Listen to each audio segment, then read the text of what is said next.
ಕೂಡಿ ಬಂದ ಎಲ್ಲರಿಗೂ ಯೇಸು ಕ್ರಿಸ್ತ ನಾಮದಲ್ಲಿ ವಂದನೆಯನ್ನು ತಿಳಿಸ್ತಾ ಇದ್ದೇನೆ. ಇಬ್ರಿಯರು 12:1 ನಾವು ಓದ್ರಿ ಯಾರಾದರೂ. ಆದ ಕಾರಣ ಇಷ್ಟು ಮಂದಿ ಸಾಕ್ಷಿಯವರು ಮೇಘದೋಪಾದಿಯಲ್ಲಿ ನಮ್ಮ ಸುತ್ತಲೂ ಇರುವುದರಿಂದ ನಮಗೆ ಅಭ್ಯಂತರ ಮಾಡುವ ಎಲ್ಲ ಭಾರವನ್ನು ಹೊತ್ತಿಕೊಳ್ಳುವ ಪಾಪವನ್ನು ನಾವು ಸಹ ತೆಗೆದಿಟ್ಟು ನಂಬಿಕೆಯನ್ನು ಹುಟ್ಟಿಸುವವರು ಪೂರೈಸುವವರನ್ನು ಆಗಿರುವ ಯೇಸುವಿನ ಮೇಲೆ ದೃಷ್ಟಿ ಇಟ್ಟು ನಮಗೆ ನೇಮಕವಾದ ಓಟವನ್ನು ಸ್ಥಿರ ಚಿತ್ತದಿಂದ ಓಡೋಣ. ಕಣ್ಣುಗಳನ್ನು ಮುಚ್ಚಿ ಪ್ರಾರ್ಥನೆ ಮಾಡೋಣ. ತಂದೆಯೇ, ಈ ವಾಕ್ಯ ಭಾಗಕ್ಕಾಗಿ ನನಗೆ ಸ್ತೋತ್ರ ಸಲ್ಲಿಸ್ತಾ ಇದ್ದೇನೆ. ನಿನ್ನ ಮಾತಾಡೋ ನಾವು ಕೇಳ್ತೀವಿ. 6 ದಿನ ಲೋಕದಲ್ಲಿದ್ದು ಬಂದಿದ್ದೇವೆ ಎಸವೇ, ಮತ್ತೆ ನಾವು ಆತ್ಮಿಕದ ಬಲವನ್ನು ಹೊಂದಿ ಲೋಕಕ್ಕೆ ಹೋಗ್ತಾ ಇದ್ದೇವೆ. ಲೋಕ ನಮ್ಮನ್ನು ನುಂಗದಲ್ಲ, ನಾವು ಲೋಕವನ್ನು ನುಂಗಲು, ಬೆಳಕಾಗಿ ಉಪ್ಪಾಗಿ ಲೋಕವನ್ನು ಜಯಿಸಲು ಈ ಆತ್ಮಿಕ ಹೋರಾಟದಲ್ಲಿ ತಂದೆ ಅಪ್ಪ, ಎಷ್ಟೇ ಕಷ್ಟಗಳು, ನಿಂದೆಗಳು, ಬಾಧೆಗಳು ಬಂದರೂ ಕೂಡ ನಿನ್ನ ಕೃಪೆಯಿಂದ ಜಯಿಸುವಂತೆ, ಎಷ್ಟೇ ನಮಗೆ ಅವಮಾನಗಳು, ಎಷ್ಟೇ ನಮಗೆ ಸೈತಾನನ ಸಮಸ್ಯೆಗಳು ಬಂದರೂ ಅವನು ನಮ್ಮ ಮೈಂಡಲ್ಲಿ, ಹೃದಯದಲ್ಲಿ ಎಂಟರ್ ಆಗದಂತೆ ನಮ್ಮಲ್ಲಿರುವ ಅಭಿಷೇಕ ಅವನನ್ನು ಸುಟ್ಟಾಕುವಂತೆ, ಒಳಗಡೆ ನುಗ್ಗಕ್ಕೆ ಮುಂಚೆನೆ ಸುಟ್ಟಾಕುವಂತೆ, ಬೆಂಕಿಯೋ ಬಾಧೆಯಲ್ಲಿ ಅಭಿಷೇಕದಲ್ಲಿ ತುಂಬಿ ತುಳುಕಿ ಲೋಕವನ್ನು ಜಯಿಸಲು ಕೃಪೆ ಮಾಡಿಕೊಡ್ಬೇಕಾಗಿ ವಾಕ್ಯದ ಮೂಲಕ ಮಾತಾಡ್ರಿ. ವಾಕ್ಯವನ್ನು ಹೊತ್ತುಕೊಂಡು ಹೋಗ್ತಿರ್ಬೇಕಾದ್ರೇನೆ ಒಂದು ದೊಡ್ಡ ಬಿಡುಗಡೆ ಉಂಟಾಗಬೇಕಾಗಿ ಬೇಡಿಕೊಳ್ಳುತ್ತಿದ್ದೇವೆ. ಯೇಸುವಿನ ನಾಮದಲ್ಲಿ ಬೇಡಿದ್ದೇವೆ ತಂದೆ, ಆಮೆನ್. ನಾವೆಲ್ಲರೂ ಸೇರಿ ಇಬ್ರಿಯರು 12:1 ಒಂದ್ಸಲ ನೋಡೋಣ. ಇಬ್ರಿಯರು 12:1 ಅದರಲ್ಲಿ, ಆದ ಕಾರಣ ಎಷ್ಟು ಮಂದಿ ಸಾಕ್ಷಿಯವರು ಮೇಘದೋಪಾದಿಯಲ್ಲಿ ನಮ್ಮ ಸುತ್ತಲೂ ಇರುವುದರಿಂದ ನಮಗೆ ಅಭ್ಯಂತರ ಮಾಡುವ ಎಲ್ಲ ಭಾರವನ್ನು ಒತ್ತಿಕೊಳ್ಳುವ ಪಾಪವನ್ನು ನಾವು ಸಹ ತೆಗೆದಿಟ್ಟು ನಂಬಿಕೆಯನ್ನು ಹುಟ್ಟಿಸುವನು ಪೂರೈಸನಾಗಿರುವ ಯೇಸುವಿನ ಮೇಲೆ ದೃಷ್ಟಿಯನ್ನಿಟ್ಟು ನಮಗೆ ನೇಮಕವಾದ ಓಟದೇವರನ್ನು ಸ್ಥಿರಚಿತ್ತದಿಂದ ಓಡೋಣ. ಮೊದಲನೇದಾಗಿ, ಪರಲೋಕದಲ್ಲಿ ಇಷ್ಟು ಮಂದಿ ಸಾಕ್ಷಿಗಳು, ಅದನ್ನ ನಾವು ಫಸ್ಟ್ ಅದನ್ನ ಧ್ಯಾನಿಸೋಣ. ಮೊದಲನೇದಾಗಿ, ಇಷ್ಟು ಮಂದಿ ಸಾಕ್ಷಿಗಳು ಮೇಘದೋಪಾದಿಯಲ್ಲಿ ನಮ್ಮ ಸುತ್ತಲೂ ಇರುವುದರಿಂದ. ನೋಡ್ರಿ, ನಾನು ಹೊಸದಾಗಿ ಮದುವೆ ಆದಮೇಲೆ ನಾನು ದೇವರನ್ನ 94ರಲ್ಲೇ ಮನೆ ಬಿಟ್ಟು 2007ರಲ್ಲೇ ಮದುವೆ ಆಗಿತ್ತು. 94ರಿಂದ ನಾನು ಮನೆಯಲ್ಲಿಲ್ಲ. ಕಾರಣ ನಾನು ಓದೋದಕ್ಕೆ ಹೊರಗಡೆ ಹೋಗಿದ್ದೆ, ಡಿಪ್ಲೊಮಾ ಮಾಡೋಕ್ಕೆ ಮನೆ ಬಿಟ್ಟು ಹೋಗಿದ್ದೆ. ಅಷ್ಟರೊಳಗೆ ನಮ್ಮ ತಾಯಿ ಕೂಡ ತೀರ್ಕೊಂಡ್ರು, ಆದರೆ ಒಂಟಿಗೆನಾದೆ. ಆಮೇಲೆ ನಾನು ಒಬ್ಬನೇ 2007ರವರೆಗೂ ಮಿನಿಮಮ್ ಅಂತ ಹೇಳಿದ್ರೆ ಒಂದು 15 ವರ್ಷಗಳ ಕಾಲ ಒಬ್ಬಟ್ಟಿಗೆನಾಗಿ ಇದ್ದೆ, ಮದುವೆ ಆಗೋವರೆಗೂ. ಈ ಒಬ್ಬಟ್ಟಿಗೆನಾಗಿದ್ದಾಗ 97ರಲ್ಲಿ ದೇವರು ನಂಬಿಕೊಂಡು 2007ರಲ್ಲಿ ಮದುವೆ ಆಯಿತು. 10 ವರ್ಷ ದೇವರ ಸೇವಕರ ಜೊತೆಯಲ್ಲಿ ಇದ್ದುಕೊಂಡು ಬರೀ ಸೇವೆಯಲ್ಲಿ ಮುಳುಗಿದ್ದೆ. ಸೇವೆಯಲ್ಲಿ ಮುಳುಗಿ ಮದುವೆ ಆಗಿದ ತಕ್ಷಣ ನಾವು ಸೇವೆಯಲ್ಲಿ ಇದ್ದಾಗ ಏನಾಯ್ತು ಅಂತ ಹೇಳಿದ್ರೆ, ಬರೀ ಸಾಕ್ಷಿ ಪುಸ್ತಕಗಳು, ಈ ಮಿಷನರಿಗಳು ದೊಡ್ಡ ಶ್ರೀಮಂತರಾಗಿರ್ತಾರೆ, ಅದನ್ನೆಲ್ಲ ಬಿಟ್ಟು ಆ ದೇಶ ಬಿಟ್ಟು ಬೇರೆ ದೇಶಕ್ಕೆ ಹೋಗ್ಬಿಟ್ಟು ಅಲ್ಲಿ ಪ್ರಾಣವನ್ನು ಅರ್ಪಿಸ್ತಾರೆ. George Muller, John Wesley, William Carey, ಈ ಥರ ಕಾಬು, ಸಾಮ್ಯಲ್ ಮೋರಿಸ್ ಅಂತ ಹೇಳ್ಬಿಟ್ಟು ಬೇಕಾದಷ್ಟು ಜನ, ಇಂಡಿಯಾದಲ್ಲಿ ಕೂಡ ಎಷ್ಟೋ ಸಾವಿರಗಟ್ಟಲೆ ಜನಗಳು ಬಂದು ಪ್ರಾಣ ತ್ಯಾಗ ಮಾಡಿದ್ದಾರೆ. ಎಲ್ಲಿ? ಇವನು ಚರ್ಚಿಗೆ ಬರ್ತೀರಾ, ನಿದ್ದೆ ಮಾಡ್ತೀರಾ? ನೀವು ಚರ್ಚಲ್ಲಿ ಯಾರು ಏನು ಹೇಳ್ತಾರೋ ಅದರ ಮುಖಗಳನ್ನ ನೋಡಿ ಆ ವಾಕ್ಯ ಮೈಂಡಲ್ಲಿ ಹೋಗೋಕ್ಕೆ ಪ್ರಾಕ್ಟೀಸ್ ಮಾಡ್ಕೊಳ್ರಿ. ನೀವು ಕೆಲಸ ಮಾಡಬೇಕಾದ್ರೂ ಸರಿ, ಯಾರಾದರೂ ಸ್ಕೂಲ್ಗಳಲ್ಲಿ ಓದಬೇಕಾದ್ರೆ, ಟೀಚಿಂಗ್ ಮಾಡ್ಬೇಕಾದ್ರೆ ಅವ್ರನ್ನೇ ಆಕರ್ಷಣೆ ಮಾಡಿದ್ರೆ ನೀವು ಪಾಸ್ ಆಗ್ತೀರ. ಇಲ್ಲದಿದ್ರೆ ದದ್ದುಗಳಾಗಿ, ಒಂಥರ ಅಜ್ಞಾನಿಗಳಾಗಿ, ನಿಮಗೂ ಏನಕ್ಕೂ ಯೂಸ್, ನೀವು ಲೋಕಕ್ಕೆ ವೇಸ್ಟ್ ಆಗಿಬಿಡ್ತೀರ. ಬೆಸ್ಟ್ ಕ್ಯಾಂಡಿಡೇಟ್ ಕೆಟ್ಟೋಗುತ್ತಲ್ಲ. ರೈಸ್ ಎಲ್ಲ ಮಾಡಿಟ್ಟಿರ್ತೀವಿ, ತಿನ್ನಬೇಕು, ಆದರೆ ಅದನ್ನು ಯೂಸ್ ಮಾಡದೇ ಇದ್ರೆ ಅದೇನಾಗುತ್ತೆ, ಕೆಟ್ಟೋಗಿ ತಿನ್ನಕ್ಕಾಗದೆ ಬಿಸಾಡ್ತೀವಿ. ಆ ಥರ ವೇಸ್ಟ್ ಕ್ಯಾಂಡಿಡೇಟ್. ನಿಮಗೆ ನೀವು ಯೂಸ್ ಇಲ್ಲ, ಕುಟುಂಬಕ್ಕೂ ಯೂಸ್ ಇಲ್ಲ, ಸಮಾಜಕ್ಕೂ ವೇಸ್ಟ್. ಒಬ್ಬ ಮನುಷ್ಯ ದೇವ್ರನ್ನ ನಂಬ್ಕೊಂಡ್ರೆ ಅವನಿಗೆ, ಅವನು ಆತ್ಮಿಕಕ್ಕೆ ಅವನು ಪ್ರಯೋಜನಕರವಾಗಿ, ಅವನಿಂದ ಕುಟುಂಬಕ್ಕೆ, ಕುಟುಂಬದಿಂದ ಸಮಾಜಕ್ಕೆ ಅವನ ಆತ್ಮವನ್ನು ಕಾಪಾಡಿಕೊಂಡು ಪರಲೋಕ ರಾಜ್ಯಕ್ಕೆ ಹೋಗಿ ಸೇರ್ತಾನೆ. ಎಷ್ಟೋ ಜನಗಳನ್ನ ಬಿಡುಗಡೆ ಮಾಡ್ತಾನೆ. ನೀವು ಯಾರಾದ್ರೂ ವಾಕ್ಯ ಹೇಳಿದ್ರೆ ಅವರನ್ನೇ ದೃಷ್ಟಿಸಿ ನೋಡಬೇಕು. ಇಲ್ಲದೆ ಇದ್ರೆ ಕಾನ್ಸಂಟ್ರೇಷನ್ ಅಷ್ಟೇನು ಇರೋದಿಲ್ಲ. ಈಗ ಪಾಪದಲ್ಲಿ ತುಂಬಿರುವ ಕಾಲ, ಇದರಲ್ಲಿ ಹೆಚ್ಚಾಗಿ ಲೋಕದಲ್ಲಿ ಎಷ್ಟು ಟೈಮ್ಸ್ ನೀವು ಖರ್ಚು ಮಾಡ್ತೀರಾ ಅದನ್ನ ನೀವು ಲಿಸ್ಟ್ ಮಾಡಬೇಕು. ಸೆಲ್ಫೋನಿಗೆ ಎಷ್ಟು ಖರ್ಚು ಮಾಡ್ತೀರಾ, ಲೋಕದ ವ್ಯವಹಾರ, ದೇವರಿಗೆ ಅದಕ್ಕೋಸ್ಕರ ಎಷ್ಟು ಖರ್ಚು ಮಾಡ್ತೀರಾ. ಸಮಯ ಬಹಳ ಇದೆ, 24 hours ಇದೆ. 8 ಗಂಟೆ ಮಾತ್ರನೇ ಓದೋದು, ಅದರಲ್ಲಿ 7 ಗಂಟೆ ಓದ್ತೀವಿ, ಮಿಕ್ಕಿದ್ದೆಲ್ಲ ಪೂರ್ತಿ ಮಿಗುಳುತ್ತೆ. ಒಂದು 16 ಗಂಟೆ ಕಾಲ ಮಿಗುಳುತ್ತೆ. ಅದು 16 ಗಂಟೆ ಕಾಲನ ನೀವೇನ್ ಮಾಡ್ತೀರಾ? ಕೆಲ್ಸಕ್ಕೆ ಹೋಗ್ಬೇಕಾದ್ರೆ 8 hours ಹೋಗೋದು ಬರೋದು ಬಿಟ್ಟು ಏನ್ ಮಾಡ್ತಿದ್ದೀರಾ? ಮನೆಯಲ್ಲಿ ಏನ್ ಮಾಡ್ತಿದ್ದೀರ? ಎಷ್ಟೊತ್ತು ಪ್ರಾರ್ಥನೆ ಮಾಡ್ತೀರಾ? ಎಷ್ಟೊತ್ತು ವಾಕ್ಯ ಓದ್ತೀರಾ? ಎಲ್ಲ ನೀವು ಕಾನ್ಸಂಟ್ರೇಷನ್ ಇರ್ರಿ. ಜೀವನ ಇವಾಗ ಮುಂಚೆ ಬಂದ್ಬಿಟ್ಟು ಈ ತರ ಸೆಲ್ಫೋನ್ಗಳು, ಯೂಟ್ಯೂಬ್ಗಳು, ಈ ತರ ಸೌಕರ್ಯಗಳಿಲ್ಲ. ಆದರೆ ಸಂತೋಷ ಸಮಾಧಾನ ಇತ್ತು. ಇವಾಗ ಯಾವಾಗ ಟೆಕ್ನಾಲಜಿ ಬಂತು, ಟೆಕ್ನಾಲಜಿಯಲ್ಲಿ ಸುಖ ಕೊಡುತ್ತೆ ಅಂತ ಹೇಳ್ಬಿಟ್ಟು ಟೆಕ್ನಾಲಜಿ ಬಂದು ಅದನ್ನ ನಾವು ಅದೇ ಮಾಡ್ಕೊಂತೀವಿ. ನಮ್ಮ ಗಂಡ ಪ್ರೀತಿಯಿಂದ ಮಾತಾಡಲ್ಲ, ಟೆಕ್ನಾಲಜಿ ಪ್ರೀತಿಯಿಂದ ಮಾತಾಡುತ್ತೆ. ನಾನು ಅವನ್ನೇ ಮದುವೆ ಆಗ್ತೀನಿ ಅಂತ ಒಂದು ಅಯ್ಯಮ್ಮ, ಅದು ಮಾತಾಡುತ್ತೆ ಅಷ್ಟೇ, ಪ್ರೀತಿ ತೋರಿಸುತ್ತಾ? ಅದು ಬಂದು ಒಂದು ಸಾಫ್ಟ್ವೇರ್ನ ಇನ್ಸ್ಟಾಲ್ ಮಾಡಿರೋದು. ಒಂದು ಕಂಪ್ಯೂಟರ್ಗೆ ಹೆಂಗ್ ಸಾಫ್ಟ್ವೇರ್ ಮಾಡ್ತಾರೆ ಅದೇ ರೀತಿ ಒಂದು ಮನುಷ್ಯನಾಗಿ ಮಾಡಿ ಅದಕ್ಕೆ ಚರ್ಮಗಳೆಲ್ಲ ಹೋಲಿಸಿ ಅದಕ್ಕೆ ಬೇಕಾದಷ್ಟು ಚಿಪ್ಪುಗಳಿಂದ ಬಿಲಿಯನ್ ಟ್ರಿಲಿಯನ್ ತರ ಅದಕ್ಕೆ ಸಾಫ್ಟ್ವೇರ್ಗಳನ್ನ ಲೋಡ್ ಮಾಡ್ತಾರೆ. ಅದು ಮಾತಾಡಿದಾಗ ಅದು ಹೇಳುತ್ತೆ ಎಲ್ಲಾನು. ಈ ಬೈಬಲಿಂದ ಹಿಡಿದು ಲೋಕದ ಸಂಬಂಧಪಟ್ಟಿದ್ದಿಂದ ಹಿಡಿದು ಎಲ್ಲ ಸಾಫ್ಟ್ವೇರ್ಗಳು. ನೀವು ಹೊಡಿತೀರಲ್ಲ, ಮೀನಿಂಗ್ ಹೊಡಿತೀರಲ್ಲ, ಅದನ್ನ ಸಾಫ್ಟ್ವೇರ್ ಲೋಡ್ ಮಾಡಿಟ್ಟಿರ್ತಾರೆ, ಅದು ಹೊರಗಡೆ ಬಂದು ತೋರಿಸುತ್ತೆ ಅಷ್ಟೇ. ಆದರೆ ಪ್ರೀತಿ, ಪ್ರೇಮ, ಕರುಣೆ ಅನ್ನೋದು ಮನುಷ್ಯರ ಹತ್ರ ಇರೋದು. ಬರ್ತಾ ಬರ್ತಾ ಮುಂದಕ್ಕೆ ಹೋಗ್ಬೇಕು. ಸ್ಪಿರಿಚುವಲ್ ಆಗಿ ರಿವರ್ಸ್ ಹೋಗ್ಬಾರ್ದು. ಲೋಕದ ಆಶೀರ್ವಾದಗಳಿಗೆ ಮಾತ್ರ ಜನಗಳು ಆತರ ಪಡ್ತಾರೆ. ತನ್ನ ಡ್ರೆಸ್ ಬೇರೆಯವರು ಅಷ್ಟು ಚೆನ್ನಾಗಿ ಹಾಕ್ತಾರೆ, ನಾವ್ ಹಾಕೋಣ. ಹೊಸದ್ದು ಏನಾದ್ರೂ ಬಂದ್ರೆ ಅದನ್ನ ತಗೊಳ್ಳೋಣ. ಯಾವುದೇ ಬರಲಿ ಬಿಡೋದಿಲ್ಲ. ಅವ್ರು ಬ್ಯೂಟಿ ಪಾರ್ಲರ್ಗೆ ಹೋದ್ರೆ ನಾವು ಬ್ಯೂಟಿ ಪಾರ್ಲರ್ಗೆ ಹೋಗ್ಬೇಕು. ಡ್ರೆಸ್ಗಳು, ಕಾರುಗಳು, ಅವರು ಬಂಗ್ಲೆದಲ್ಲಿದ್ದಾರೆ, ನಾವು ಇರಬೇಕು. ಇದರಲ್ಲೆಲ್ಲ ಇರ್ತಾರೆ.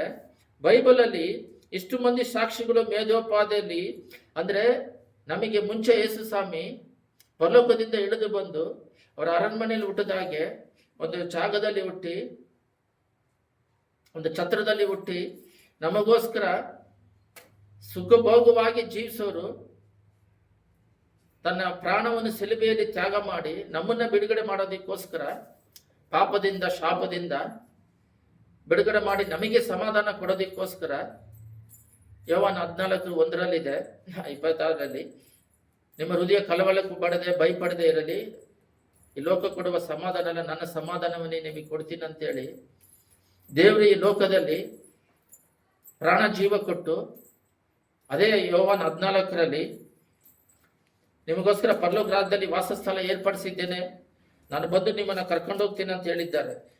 ನಿಮ್ಮ ಹೃದಯವು ಕಳವಳಗೊಳ್ಳದಿರಲಿ. ಯೋಹಾನ 14:1 ದೇವರನ್ನು ನಂಬಿರಿ, ನನ್ನನ್ನು ನಂಬಿರಿ. ನನ್ನ ತಂದೆಯ ಮನೆಯಲ್ಲಿ ಬಹಳ ಬೀಡಾರುಗಳಿವೆ, ಇಲ್ಲದಿದ್ದರೆ ನಿಮಗೆ ಹೇಳುತ್ತಿರಲಿಲ್ಲ. ನಿಮಗೆ ಸ್ಥಳವನ್ನು ಸಿದ್ಧ ಮಾಡೋದಕ್ಕೆ ಹೋಗಿತ್ತೇನಲ್ಲ, ನಾನು ಹೋಗಿ ನಿಮಗೆ ಸ್ಥಳವನ್ನು ಸಿದ್ಧ ಮಾಡಿದ ಮೇಲೆ ತಿರುಗಿ ಬಂದು ನಿಮ್ಮನ್ನು ಕರೆದುಕೊಂಡು ಹೋಗುವೆನು, ನನ್ನ ಬಳಿಗೆ ಸೇರಿಸಿಕೊಳ್ಳುವೆನು.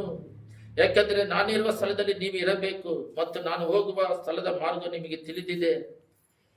ದೇವರು ಬಂದು ಇಷ್ಟೆಲ್ಲ ಪ್ರಯಾಸ ಪಟ್ಟು ಏನಕ್ಕೆ ಅವ್ರು ಬಂದ್ರೆ ಅಂದ್ರೆ, ಒಂದು ಉದಾಹರಣೆ ಹೇಳ್ತೀನಿ. ಸ್ವಾಮಿ ಬರ್ಲಿಲ್ಲ ಅನ್ಕೊಳ್ರಿ, ಸ್ವಾಮಿ ಬರ್ಲಿಲ್ಲ ಈ ಲೋಕಕ್ಕೆ, ಸ್ವಾಮಿ ಬರ್ಲಿಲ್ಲ.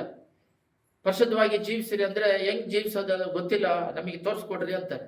ಹಳೆ ಒಡಂಬಡಿಕೆಲ್ಲ ಹಂಗೆ ಕೇಳ್ತಾ ಇರೋದು. ಅದಕ್ಕೆ ಸ್ವಾಮಿ ಏನ್ ಮಾಡಿದ್ರು, ಮನುಷ್ಯನ ಜೊತೆ ಐಕ್ಯತೆ ಇಟ್ಕೊಳ್ಳೋಣ ಅಂತ ಆದಾಮ ಯಾವಳ ಹತ್ರ ಬಂದ್ರೆ ಇಲ್ಲ. ಮತ್ತೆ ಯೋನಕನ್ ಇಟ್ಕೊಂಡ್ರು, ನೋವನ್ ಇಟ್ಕೊಂಡ್ರು. ಅದೇ ರೀತಿಯಾಗಿ ಎಲ್ಲ ಜನಗಳು ಲೋಕಕ್ಕೆ ಸಂಬಂಧ ದಾಸಿ ಇಟ್ಕೊಂತಾರೆ. ಲೋಕ ಅಂತ ಹೇಳಿದ್ರೆ ಸೈತಾನ, ಪಾಪದ ಜೀವಿತ. ಪರಲೋಕ ಭಾವರಾಗಿ ನಾವು ಧರಿಸ್ಕೊಳ್ಬೇಕು. ಕಣ್ಣಿಗೆ ಕಾಣದಿರೋದನ್ನ ನಾವು ನಂಬಬೇಕು. ನಮ್ಮ ವಿಶ್ವಾಸವೇ ಬೇರೆ. ಈ ರೀತಿಯಾಗಿದ್ದಾಗ ದೇವರು ನಮ್ಮನ್ನ ಲೋಕದಲ್ಲಿ ಪರಿಶುದ್ಧವಾಗಿ ಬಾಳೋದಕ್ಕೆ ಬೇರ್ಪಡಿಸ್ತಾರೆ. ಆದರೆ ಹಳೆ ಒಡಂಬಡಿಕೆಯಲ್ಲಿ ನಾವು ನೋಡಿದಾಗ ಮೋಸೆನ ಕರೆದು ಅವನ ಜೊತೆಗೆ ಮಾತಾಡಿ ಈ ಜನಗಳನ್ನ ಬಿಡುಗಡೆ ಮಾಡ್ರಿ ಅಂತಾರೆ. ದೇವರು ಮನುಷ್ಯರ ಜೊತೆ ಬಂದು ಮಾತಾಡಕ್ ಬಂದಾಗ ನೀವು ಮಾತಾಡೋದು ಬೇಡ, ದೇವ್ರು ಮಾತಾಡೋದು ಬೇಡ, ಮೋಸೆ ಮಾತಾಡ್ಲಿ ಅಂತ ಹೇಳಿ ದೇವ್ರನ್ನ ದಬ್ಬಿಡ್ತಾರೆ. ಅದರ ಸಾಮೇಲನು ರಾಜನಾಗಿದ್ದ, ಆಳ್ವಿಕೆ ಮಾಡ್ತಿದ್ದ. ಅವಾಗ ಸೌಲು ಬೇಕಂದಾಗ ಅವನು ಬೇಜಾರು ಪಡ್ತಾರೆ. ಅವಾಗ ಯೇಸು ಸಾಮೇಲಿಗೆ ಹೇಳ್ತಾರೆ, ಅವ್ನು ನಿನ್ನನ್ನಲ್ಲಪ್ಪ ದಬ್ಬಿದ್ದು, ಇವನು ರಾಜ ತರ ಅನ್ಕೊಂಡು ನನ್ನನ್ನು ದಬ್ಬಿದ್ದು, ನೀನು ರಾಜನ ಏರ್ಪಡಿಸು, ಸೌಲ್ನ ರಾಜ ಬೇಕಂತ ಕೇಳ್ತಿದ್ದಾರಲ್ಲ ಅಂತ. ಅಂದ್ರೆ ನಮ್ಮ ಹೃದಯಕ್ಕೆ, ನಮ್ಮ ಮೈಂಡಿಗೆ ರಾಜನಾಗಿರೋರು ಬಂದು ದೇವರು. ಒಂದು ಉದಾಹರಣೆ ಹೇಳ್ಬೇಕಂದ್ರೆ, ಸಾದ್ರಾಕ್ ಮೇಸಕ್ ಅಬೇದ್ನೆಗೋ ಅವ್ರನ್ನ ಬೆಂಕಿಯಲ್ಲಿ ಹಾಕಕ್ಕೆ ಹೋದಾಗ ರಾಜ ಇದ್ದಾರೆ. ಅವರು ರಾಜ ಹೇಳಿದ್ದು ಎಲ್ಲವನ್ನೂ ಕೇಳ್ತಾರೆ. ಆದರೆ ಹೃದಯಂತ್ರಾಳದಲ್ಲಿ ಅವರಿಗೆ ರಾಜ ಬಂದು ದೇವರು. ದೇವ್ರಿಗೆ ವಿರೋಧವಾಗಿ ಏನಾದ್ರು ಹೇಳಿದ್ರು ಮಾಡೋದಿಲ್ಲ, ರಾಜ ಹೇಳಿದ್ರು ಮಾಡಲ್ಲ. ಕೆಲಸ ಮಾಡ್ತಾರೆ, ನೀನು ಏನ್ ಕೆಲಸ ಹೇಳಿದ್ರು ಮಾಡ್ತಾರೆ. ದಾನಿಯಲ್ಲೂ ದೇವ್ರಿಗೆ ಏನೇ ರಾಜ ಹೇಳಿದ್ರು, ನೆಬೂಕದ್ನೆಚ್ಚರ್, ಬೆಲ್ಶಾಸರು ಇವರೆಲ್ಲ ಏನೇ ಹೇಳಿದ್ರು ಮಾಡ್ತಾರೆ. ಆದರೆ ಅದೇ ಕೆಲಸನ ದೇವ್ರಿಗೆ ವಿರೋಧವಾಗಿ ಹೇಳಿದ್ರು ಮಾಡೋದಿಲ್ಲ. ಅವರು ಮನುಷ್ಯನ ವಿಗ್ರಹನಿಟ್ಟು ಅದಕ್ಕೆ ಆರಾಧನೆ ಮಾಡಿದ್ರೆ ನಾನು ಮಾಡೋದಕ್ಕೆ ಆಗೋದಿಲ್ಲ ಅಂತ ಹೇಳಿ ಸಾಯಕ್ಕೆ ಸಿದ್ಧರಾದ್ರೆ ಹೊರತು ಆ ವಿಗ್ರಹನಿಗೆ ಆರಾಧನೆ ಮಾಡಲ್ಲ ಅಂತಾರೆ. ಆದರೆ ಹೃದಯ ಅಂತರಾಳದಲ್ಲಿ ನಾವು ಬಂದು ರಾಜನಾಗಿರ್ಬೇಕು. ಬಂದು ದೇವ್ರು ಯೇಸು ಸ್ವಾಮಿ ಬಂದು ಈ ಲೋಕದಲ್ಲಿ ರಾಜನಾಗಿರ್ಲಿಲ್ಲ, ಅವ್ರು ಯಾಜಕರ ಸೇವೆ ಮಾಡಿದ್ರು. ಹೃದಯ ಅಂತರಾಳದಲ್ಲಿ ಅವ್ರು ರಾಜನಾಗಿದ್ರು. ಒಂದ್ಸಲ ಮಾತ್ರ ಕತ್ತೆಯಲ್ಲಿ ರಾಜನಾಗಿ ಬರ್ತಾರೆ. ಅದು ಏನಕ್ಕೆ ಉದಾಹರಣೆ ಅಂದ್ರೆ, 1000 ವರ್ಷಗಳು ಅವ್ರು ಆಳ್ವಿಕೆ ಮಾಡ್ಬೇಕಾದ್ರೆ ತನ್ನ ರಾಜನಾಗಿ ಆಳ್ವಿಕೆ ಮಾಡ್ತಾರೆ. ಅವಾಗ ಜಡ್ಜ್ಮೆಂಟ್ ಕೊಡ್ಬೇಕಾದ್ರೆ ಅವರು ಕಿಂಗ್ ಆಗಿರ್ತಾರೆ, 1000 ವರ್ಷ ಆಳ್ವಿಕೆ ಮಾಡ್ತಾರೆ. ಇವಾಗ ನಾವು ಬಂದು ಈಗ ಹೃದಯಂತರಾಳದಲ್ಲಿ ರಾಜನಾಗಿದ್ರು ಕೂಡ ಶಾರೀರಿಕ ರೀತಿಯಾಗಿ ನಾವು ಯಾಜಕರ ಸೇವೆ, ದೇವರ ಚಿತ್ತ ಮಾಡಬೇಕಂದ್ರೆ ಕಷ್ಟಗಳು, ನಿಂದೆಗಳು, ಬಾಧೆಗಳಲ್ಲಿ ದೇವರ ಚಿತ್ತವನ್ನು ಮಾಡಿ ಮುಗಿಸ್ಬೇಕು. ಎಲ್ಲ ಗಮನ ಕೇಳ್ರಿ. ಇಬ್ರಾಯರ್ 12ರಲ್ಲಿ ಮದುವೆ ಆಗಿದ ತಕ್ಷಣ ಸಮಸ್ಯೆ ಉದ್ಭವಿಸ್ತು. ಏನ್ ಸಮಸ್ಯೆ ಅಂದ್ರೆ, ಈ ಬೈಬಲಲ್ಲಿ ಇಷ್ಟು ಮಂದಿ ಸಾಕ್ಷಿಗಳು ಮೇಗೋದೋ ಪಾದಿಯಲ್ಲಿ ನಮ್ಮ ಸುತ್ತಲೂ ಇರುವುದರಿಂದ, ಎಷ್ಟೋ ಯೇಸು ಸ್ವಾಮಿ ಇದ್ದಾರೆ, ಯೋನಕ್ಕಿದ್ದಾರೆ, ಮತ್ತೆ ನೋವಾ ಇದ್ದಾರೆ, ಮೋಸಸ್ ಇದ್ದಾರೆ, ಎಲಿಯಾ ಇದ್ದಾರೆ, ಎಲಿಶಾ ಇದ್ದಾರೆ, ದಾವೀದ್ ಬಿದ್ದೋದ್ರು ಎದ್ದು ಮಾಡ್ತಾ ಇದ್ದಾರೆ, ಸಿಂಸೋನಲ್ಲಿ ಬಿದ್ದೋಗಿರೋದು ಇದೆ, ಲಾಸ್ಟಲ್ಲಿ ಅಭಿಷೇಕ ಹೊಂದಿ ದೇವರಿಗಾಗಿ ಅವನು ಮರಣ ತ್ಯಾಗ ಮಾಡಿದ್ದಿದೆ. ಎಷ್ಟೋ ಜನಗಳಿದ್ದಾರೆ, ಡ್ಯಾನಿಯಲ್ ಇದ್ದಾರೆ, ಸಾದ್ರಾಕ್ ಮೇಸಕ್ ಅಬೇದ್ನೆಗೋ ಇದ್ದಾರೆ, ಯೆರೆಮೀಯ ಇದ್ದಾರೆ. ಎಷ್ಟು ಜನಗಳು ಹೇಳ್ಕೊಂತ ಹೋಗ್ತಾ ಇರ್ಬೋದು. ಇಷ್ಟು ಜನಗಳನ್ನ ನೋಡೋದು ಬಿಟ್ಬಿಟ್ಟು ಎಷ್ಟೋ ಜನಗಳು, ಇಷ್ಟು ಮಂದಿ ಸಾಕ್ಷಿಗಳಂದ್ರೆ ಏನು? ದೇವರಿಗಾಗಿ ಪ್ರಾಣ ಬಿಟ್ಟವರು. ಹೊಸದಾಗಿ ಯೇಸು ಸ್ವಾಮಿ ನಂಬಿದಾಗ ಈ ಸಾಕ್ಷಿ ಬುಕ್ಷಿಗಳು ಅದಕ್ಕೆ ಹೋಗ್ತಾ ಇದ್ವಿ.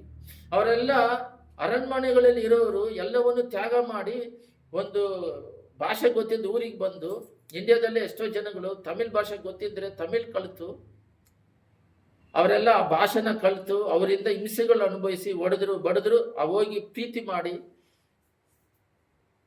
ಯಾಕೆ ಸೌಲ್ ಇದ್ದಾರೆ, ನಮಗೆ ಸೌಲು ಪೌಲಾಗಿ ಹೊಸ ಒಡಂಬಡಿಕೆಯಲ್ಲಿದ್ದಾರೆ, ಪೇತರು ಇದ್ದಾರೆ, ಎಷ್ಟೋ ಜನಗಳಿದ್ದಾರೆ ಸಾಕ್ಷಿಗಳು, ಯಾಕೋಬು, ಸ್ಥೈವಾನು, ಬೇಕಾದಷ್ಟು ಶಿಷ್ಯರುಗಳೆಲ್ಲ ಹೆಂಗೆ ಪೇತ್ರ ಮರಣ ಹೊಂದಿದ, ತೋಮ ಹೆಂಗೆ ಮರಣ ಹೊಂದಿದ್ರು, ದೇವರಿಗೋಸ್ಕರ ಸಾಕ್ಷಿಯಾಗಿ ಜೀವಿಸಿದ್ರು. ಇದನ್ನೆಲ್ಲ ಬಿಟ್ಟುಬಿಡ್ತಾರೆ. ಮದುವೆ ಆದಾಗ ನಾನು ಒಂದು ಕಂಡಿಡ್ದೆ, ಲೋಕದಲ್ಲಿ ಮುಳುಗಿದ್ದಾರೆ. ಯಾಕಂದ್ರೆ ಅವರು ಅಷ್ಟೇನು ಸ್ಪಿರಿಚುವಲ್ ಅಲ್ಲಿ ಬೆಳೆದಿಲ್ಲ. ಆದರೆ ಹೇಳಿದ್ರೆ ಕೇಳಬೇಕು, ಕೇಳೋ ಸ್ವಭಾವ ಇಲ್ಲ. ಯಾಕೆ ವಿಲೇಜಲ್ಲಿ ಸಿಟಿ ಟೆಕ್ನಾಲಜಿ ಹೋಗಿ ಸೇರೋದಕ್ಕೆ ಸ್ವಲ್ಪ ಟೈಮ್ ತಗೊಳುತ್ತೆ. ನಾನು ಮದುವೆ ಮಾಡೋಕ್ಕಿಂತ ಮುಂಚೆ ವಿಲೇಜ್ಗಳಲ್ಲಿ, ವಿಲೇಜ್ ಅಂದರೆ ಅದು ಒಂದು ಮಾಡಲ್ ಥರ ಸೇವೆ ಮಾಡಿದ್ವಿ. ಸಿಟಿಗೆ ಬಂದ ಮೇಲೆ, ಬೆಂಗಳೂರು ಪಟ್ಟಣಕ್ಕೆ ಬಂದ ಮೇಲೆ ಟೆಕ್ನಾಲಜಿ ಸ್ವಲ್ಪ ಬೆಳೆದಿದೆ, ಮೈಂಡ್ ಬಂದು ಪಾಪದಲ್ಲಿ ಮುಳುಗಿದೆ. ಲೋಕಸ್ಥರ ಜೊತೆ ಜಾಸ್ತಿ ಐಕ್ಯತೆ ಜಾಸ್ತಿ ಇರೋದ್ರಿಂದ ಈ ಲೋಕಸ್ಥರ ಸಂಬಂಧದಲ್ಲಿ, ಈ ಲೋಕಸ್ಥರ ಬಹಳ ಜನ ಈ ಲೋಕಸ್ಥರ ಜೊತೆಯಲ್ಲೇ ಇರೋದ್ರಿಂದ ಅವರ ಒಂದು ಮೆಂಟಾಲಿಟಿ ಇವರಲ್ಲಿ ಸೇರ್ಕೊಂಡ್ಬಿಟ್ಟಿದೆ. ಇವರಿಗೆ ಯೇಸು ಸ್ವಾಮಿಗೋಸ್ಕರ ನಿಂತು ಫಲ ಕೊಟ್ಟವರು, ಯೇಸು ಸ್ವಾಮಿಗೋಸ್ಕರ ಮರಣ ಹೊಂದವರು ಮೈಂಡಲ್ಲಿ ಓಡ್ತಾ ಇರಬೇಕು. ಇಷ್ಟು ಮಂದಿ ಸಾಕ್ಷಿಗಳು ಮೇಧೋ ಪಾದಿಯಲ್ಲಿ ಇರಬೇಕಾದ್ರೆ ಅವ್ರನ್ನ ಗುರಿ ಇಟ್ಟು ಓಡೋದು ಬಿಟ್ಟುಬಿಟ್ಟು ಅವ್ರನ್ನ ಮುಂದೆ ನಿಂತ್ಕೊಂಡು ಆ ಗುರಿಯನ್ನು ಸಾಧಿಸ್ಬೇಕು, ಅವರಾಗೆ ನಾವು ಮಾರ್ಪಡಬೇಕು. ಯೇಸು ಸ್ವಾಮಿ ಯಾವ ರೀತಿ ನನ್ನನ್ನು ಫಾಲೋ ಮೀ ಅಂತ ಹೇಳಿದ್ರು, ಯೇಸು ಸ್ವಾಮಿಗೋಸ್ಕರ ಅವರು ರಾಜನಾಗಿದ್ರು ಕೂಡ ಎಷ್ಟೆಲ್ಲ ಹಿಂಸೆಗಳು ಎಲ್ಲ ಮುಡ್ದು ಆತ್ಮಿಕ ಹೋರಾಟವನ್ನು ಜಯ ಹೊಂದಿ, ಸಿಲುಬೆಯಲ್ಲಿ ಜಯ ಹೊಂದಿ ಅವರು ಇದೇ ಸಿಲುಬೆ. ಯೇಸು ಸ್ವಾಮಿ ಈ ಲೋಕಕ್ಕೆ ಬರದೇ ಇದ್ದಿದ್ರೆ ಪಾಪದಿಂದ ಬಿಡುಗಡೆ ಇಲ್ಲ. ಎರಡನೇದು ಹೆಂಗ್ ಬಾಳೋದು, ಅವ್ರು ಹೆಂಗೆ ಸೈತಾನನ್ನು ಶೋಧಿಸಿದ್ರು ಕೂಡ ಸೈತಾನನ ಆದಾಮನ ಸೋತೋದ. ಈ ಎರಡನೇ ಆದಾಮ ಜಯ ಹೊಂದಿ ಸ್ಪಿರಿಚುವಲ್ ಅಲ್ಲಿ ಪರಿಶುದ್ಧಾತ್ಮ ಅಭಿಷೇಕದಲ್ಲಿ ಇದ್ದು ಹೆಂಗೆ ಸತ್ತ ಮೇಲೆ ಮೂರನೇ ದಿನ ಅವ್ರು ಎದ್ದು ಪರಲೋಕ ಹೋದ್ರು, ಅದೇ ರೀತಿ ಮನುಷ್ಯರು ಕೂಡ ಸತ್ತು ಹೋದ ಮೇಲೆ ನಾವು ಕೂಡ ನೀವು ಪರಲೋಕ ರಾಜ್ಯಕ್ಕೆ ಹೋಗಿತ್ತಂತೆ ಎಲ್ಲ ತೋರಿಸ್ಕೊಟ್ರು ನೆರಳಾಗಿ. ಸ್ವಾಮಿ ಬರ್ದೇ ಇದ್ರೆ ನಾವು ಸತ್ರೆ ಪರಲೋಕ ರಾಜ್ಯಕ್ಕೆ ಹೋಗ್ತೀವಿ ಅಂದ್ರೆ ಪ್ರೂಫ್ ಇಲ್ಲ ಅಂತ ಹೇಳ್ತಾರೆ. ಆ ಪ್ರೂಫಿಗೋಸ್ಕರನೇ ದೇವರು ಸತ್ತಿ ಮೂರನೇ ದಿನ ಪರಲೋಕ ರಾಜ್ಯಕ್ಕೆ ಹೋಗಿದ್ದಾರೆ. ಅಲ್ಲಿ ಮೇಲೆ ನೀವು ಇಸ್ರೇಲಿಗೆ ಹೋದ್ರೆ is not here, is resurrected ಅಂತ ಬರೆದಿದ್ದಾರೆ. ಅವ್ರು ಸತ್ತಿ ಮೂರನೇ ದಿನ ಪುನರುತ್ಥಾನಾಗಿ ಎದ್ದಿದ್ದಾರೆ ಅಂತ ಹೇಳಿ ಬರೆದಿದ್ದಾರೆ. ಆ ಸಾಕ್ಷಿಗಳನ್ನೆಲ್ಲ ನೋಡ್ಬೇಕು. ಏನಪ್ಪ ವಾಕ್ಯ ಕೇಳಪ್ಪ, ಇಲ್ಲಿ ದೇವ್ರ ಮಾತುಗಳನ್ನ ಕೇಳು. ನಿನ್ನ ಆತ್ಮ ಬಿಡುಗಡೆ ಹೊಂದುತ್ತೆ. ಸತ್ಯವನ್ನು ಅರಿರಿ, ಸತ್ಯ ಬಿಡುಗಡೆ ಮಾಡುತ್ತೆ. ಏನ್ ಹೇಳ್ತಿದ್ದೀನಿ ಗೊತ್ತಾ, ಈ ಲೋಕದಲ್ಲಿ ನಾವಿದೀವಿ, ನಮ್ಮ ಜೊತೆಗೆ ಎಷ್ಟೋ ಕೋಟ್ಯಾನ ಜನಗಳು ಸುತ್ತಲೂ ಇರ್ತಾರೆ. ಅವರ ಮಧ್ಯದಲ್ಲಿ ನಾವು ಜೀವಿಸ್ಬೇಕಾದ್ರೆ ಬೈಬಲಲ್ಲಿ ಎಷ್ಟೋ ಮಂದಿ ಸಾಕ್ಷಿಗಳು, ಬರೀ ಬೈಬಲ್ ಮಾತ್ರ ಅಲ್ಲ, ಈ ಲೋಕದಲ್ಲಿ ಕೂಡ ಸಾಕ್ಷಿ ಪುಸ್ತಕಗಳು, ನಮ್ಮ ಸುತ್ತಲೂ ಸೇವಕರುಗಳು ಎಲ್ಲಿ ಬೀಳದಂಗೆ ನಿಂತು ಫಲ ಕೊಡ್ತಿದ್ದಾರೋ ಅಂಥವ್ರನ್ನ ನೋಡ್ಬೇಕು. ಮದುವೆ ಆದಮೇಲೆ ನೋಡ್ರಿ, ಅವರು ಬೀಳದಂಗೆ ಎಷ್ಟು ಸಾಕ್ಷಿಯಾಗಿ ಕಡೆಯವರೆಗೂ ನಿಂತು ಓಡ್ತಾ ಇದ್ದಾರೆ ಅಂದ್ರೆ ಅವರು ಎಲ್ಲಿ ಬೀಳದೇ ಇದ್ದಾರೆ, ಅವ್ನು ನೋಡು ಬಿದ್ದು ಬಿಟ್ಟಿದ್ದಾನೆ. ಬಿದ್ದಿರೋರನ್ನ ನೋಡ್ಬೇಡ ಅಂತ ಬೈಬಲ್ ಹೇಳುತ್ತೆ. ದೇವರು ಪರಲೋಕ ರಾಜ್ಯದ ಪಿತಾ ಚಿತ್ತವನ್ನು ಮಾಡಿ ಹೋದ್ರು. ಅವರು ಆ ಥರ ಬಿದ್ದಿರೋರನ್ನ ನೋಡಿದ್ರೆ ಅವರು ಸಿಲುಬೆಯಲ್ಲಿ ಅರ್ಧದ್ರಲ್ಲೇ ನನಗೆ ಸಿಲುಬೆ ಮರಣ ಬೇಡ ಅಂತ ಓಡೋಗ್ಬಿಡ್ತಿದ್ರು. ಅವ್ರು ನೇಮಿಸಿರೋದನ್ನ ಆ ದೇವರ ಚಿತ್ತವನ್ನು ನೆರವೇರಿಸಿದ್ರು. ಸತ್ ಮೇಲೆ ಮೂರನೇ ದಿನ ಎಬ್ಬಿದ್ರು. ಪೇತ್ರ ಬಂದು ಅವನ್ನ ಹಿಡಿಯಕ್ಕೆ ಬಂದಾಗ ರೋಮರುಗಳು ಅವರು ರೋಮರ್ ಕಿವಿ ಕಟ್ ಮಾಡಿದಾಗ ಕತ್ತಿ ತೆಗೆದವನು ಕತ್ತಿಯಿಂದ ಹೋಗ್ತಾನಂತ ಕಿವಿನ ಅದುಗಿಸಿದ್ರು. ಆ ಸ್ವಭಾವಗಳು ಬರಬೇಕು, ಆ ಸಾಕ್ಷಿ ಜೀವಿತ ಜೀವಿಸ್ಬೇಕು. ನಾನು ಕೇಳ್ಕೊಂಡ್ರೆ ಪರಲೋಕದಿಂದ ಲೇಗ್ಯನ್ಗಳು ಬರ್ತಾರೆ.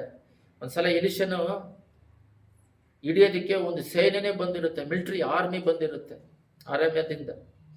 ಆವಾಗ ಅವನು ಹೊರಗಡೆ ಅವನ ಸೇವಕ ಬಂದು, ಅವನ ಎಲಿಷನ ಸೇವಕ ಬಂದು ಹೊರಗೆ ಬಂದು ನೋಡ್ಬಿಟ್ಟು ಎದುರು ಬಿಡ್ತಾನೆ.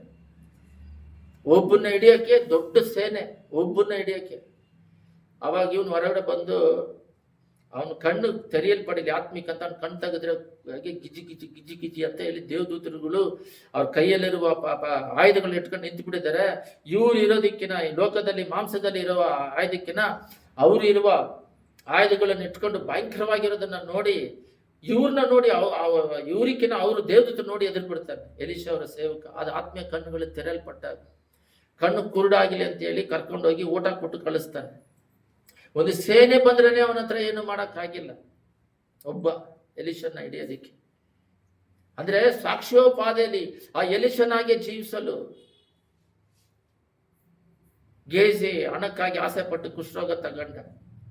ಈ ರೀತಿ ಮೇಘದೋಪಾದಿಯಲ್ಲಿ ಸಾಕ್ಷಿಗಳು ಇರುವವರು ಅವ್ರನ್ನ ಅಧಿಕವಾಗಿ ಸಾಕ್ಷಿ ಬುಕ್ಗಳನ್ನ ಓದೋದು, ಹಾಡುಗಳನ್ನ ಕೇಳೋದು, ಅಧಿಕವಾಗಿ ವಾಕ್ಯಗಳನ್ನ ಧ್ಯಾನ ಮಾಡೋದು, ಈ ರೀತಿಯಾಗಿ ಇದ್ರೆ ಮಾತ್ರನೇ ಇವಾಗ ಇರುವ ಲೋಕದಲ್ಲಿ ಸ್ವಾಮಿ ನಂಬದೇ ಇರೋರು ಹೋಗೋದಿಲ್ಲ ಅಂತ ಹೇಳ್ತೀವಿ.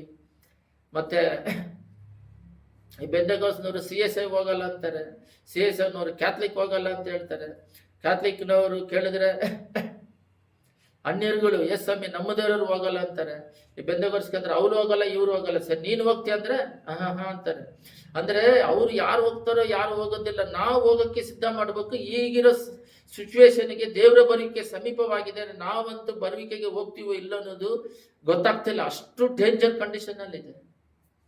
ಇಷ್ಟೆಲ್ಲ ದೇವರು ಈ ಭೂಮಿನ ಸೃಷ್ಟಿ ಮಾಡಿ, ಈ ಮಣ್ಣಿನಲ್ಲಿ ಆದಾಮ್ಯನ ಸೃಷ್ಟಿ ಮಾಡಿ, ಅವರ ತಂದೆ ವಂಶದಲ್ಲಿ ನಾವು ಬಂದವರು ಬರೀ ಕ್ಯಾಸ್ಟ್ಗಳು ಮತಗಳನ್ನ ಮಾಡ್ಕೊಂಡು ರಿಲಿಜಿಯಸ್ ಕ್ರಿಶ್ಚಿಯನ್ ಅಂತ ಮಾಡ್ಕೊಂಡು, ಇದು ಮತ ಅಲ್ಲ, ರಿಲಿಜಿಯಸ್ ಅಲ್ಲ, ಮತಗಳಲ್ಲ.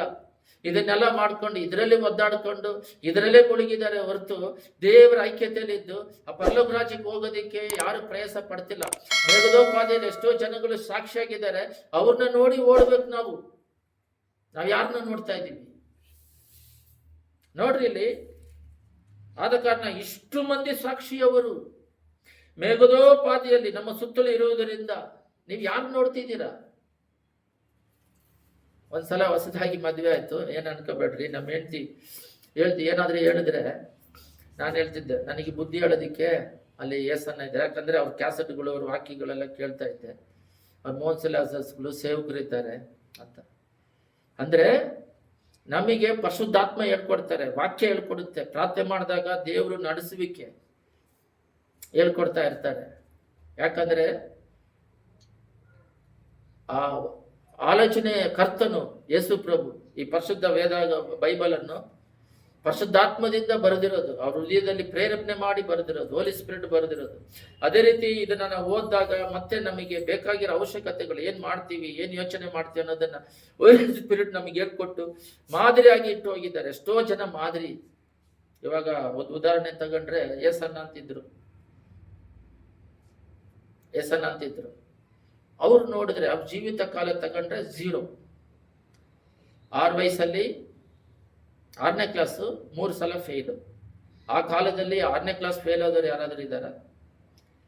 10 ವಯಸ್ಸಲ್ಲಿ ಮೆಂಟಲ್. 7 ವರ್ಷ ಬಟ್ಟೆ ಇಲ್ಲದೆ ಊಟ ಇಲ್ಲದೆ ರೋಡಲ್ಲಿ ತಿರುಗ್ತಾ ಇದ್ರು. 17 ವರ್ಷ ಏಜು. ಇವತ್ತು 10 ವರ್ಷವರೆಗೂ ಅವ್ರಿಗೂ ಮನೆಯಲ್ಲಿದ್ರು. 7 ವರ್ಷ ಮನೆಯಲ್ಲಿ ಇರಲಿಲ್ಲ. 7 ವರ್ಷ ಆದಮೇಲೆ 7 ವರ್ಷ ಕಳೆದ ಮೇಲೆ ಹುಚ್ಚನಾಗಿ 17ನೇ ವಯಸ್ಸಿನಲ್ಲಿ ಆ ಬೆಳಕು ಅವ್ರನ್ನ ಸಂಧಿಸಿ ಅವ್ರ ಮನೆಗೆ ಬಂದರು. ಆಲ್ರೆಡಿ ಅವರು ಬಲನಿತೆ. ಅವ್ರ ಜೀವನ ಹೆಂಗಿರ್ಬೇಕು? ಅವ್ರು ನೋಡಿದ್ರೆ ಯೇಸು ಸ್ವಾಮಿನ ನಂಬ್ಕೊಂಡು ಅವ್ರು ನೆಲ್ಲೂರು ಬಿಟ್ಟು ಗುಂಟೂರಿಗೆ ಹೋಗಿ ಸ್ಟಾರ್ಟಿಂಗ್ ಅಲ್ಲಿ ಬರೀ ಬಟ್ಟೆ ತಗೊಂಡು ಹೋಗಿ ಒಂದೇ ಜೊತೆ ಬಟ್ಟೆ ಅಂತೆ ವಾಶ್ ಮಾಡ್ಕೊಂಡು ಹಾಕ್ತಿರ್ಬೇಕಂತೆ. ದುಡ್ಡು ಯಾರಿಗೂ ಕೇಳೋದಿಲ್ಲ, ಊಟ ಯಾರಿಗೂ ಕೇಳೋದಿಲ್ಲ, ಹೊಟ್ಟೆ ಹಸಿವಾದ್ರೆ ಯಾರಿಗೂ ಕೇಳೋದಿಲ್ಲ. ಬರೀ ದೇವ್ರ ಸುವಾರ್ತೆ ಮಾತ್ರ ಹೇಳ್ಬೇಕು. ಅವರು ಮನೆಗೆ ಹೋಗಿ ಊಟ ಕೇಳೋದು, ದುಡ್ಡು ಕೇಳಿದ್ರೆ ಭಿಕ್ಷುಕನ ಆಗ್ಬಿಡ್ತಾರೆ. ಇವ್ರನ್ನ ದೇವರ ಅಭಿಷೇಕ ಮಾಡಿರೋದ್ರಿಂದ ಇವರಿಂದ ಅವರಿಗೆ ಪ್ರಯೋಜನ ಆಗ್ತಿದೆ. ಕುಟುಂಬಗಳೆಲ್ಲ ಆಶ್ರಯಿಸಲ್ಪಡ್ತಿದೆ. ಶಾಪಗಳು ನೀಗ್ತಾ ಇದೆ, ವ್ಯಾಧಿಗಳು ನೀಗ್ತಾ ಇದೆ, ರೋಗಗಳು ಸೈತಾನ ಕರಿಗಳು ನೀಗ್ತಾ ಇದೆ, ಆತ್ಮಗಳು ಬಿಡುಗಡೆ ಆಗ್ತಾ ಇದೆ, ದೇವ್ರ ಕಡೆಗೆ ಬರ್ತಾ ಇದ್ದಾರೆ. ಬಟ್ ಇವರ ಅವಶ್ಯಕತೆಗಳು ಅವ್ರ ಹತ್ರ ಕೇಳ್ತಾ ಇಲ್ಲ.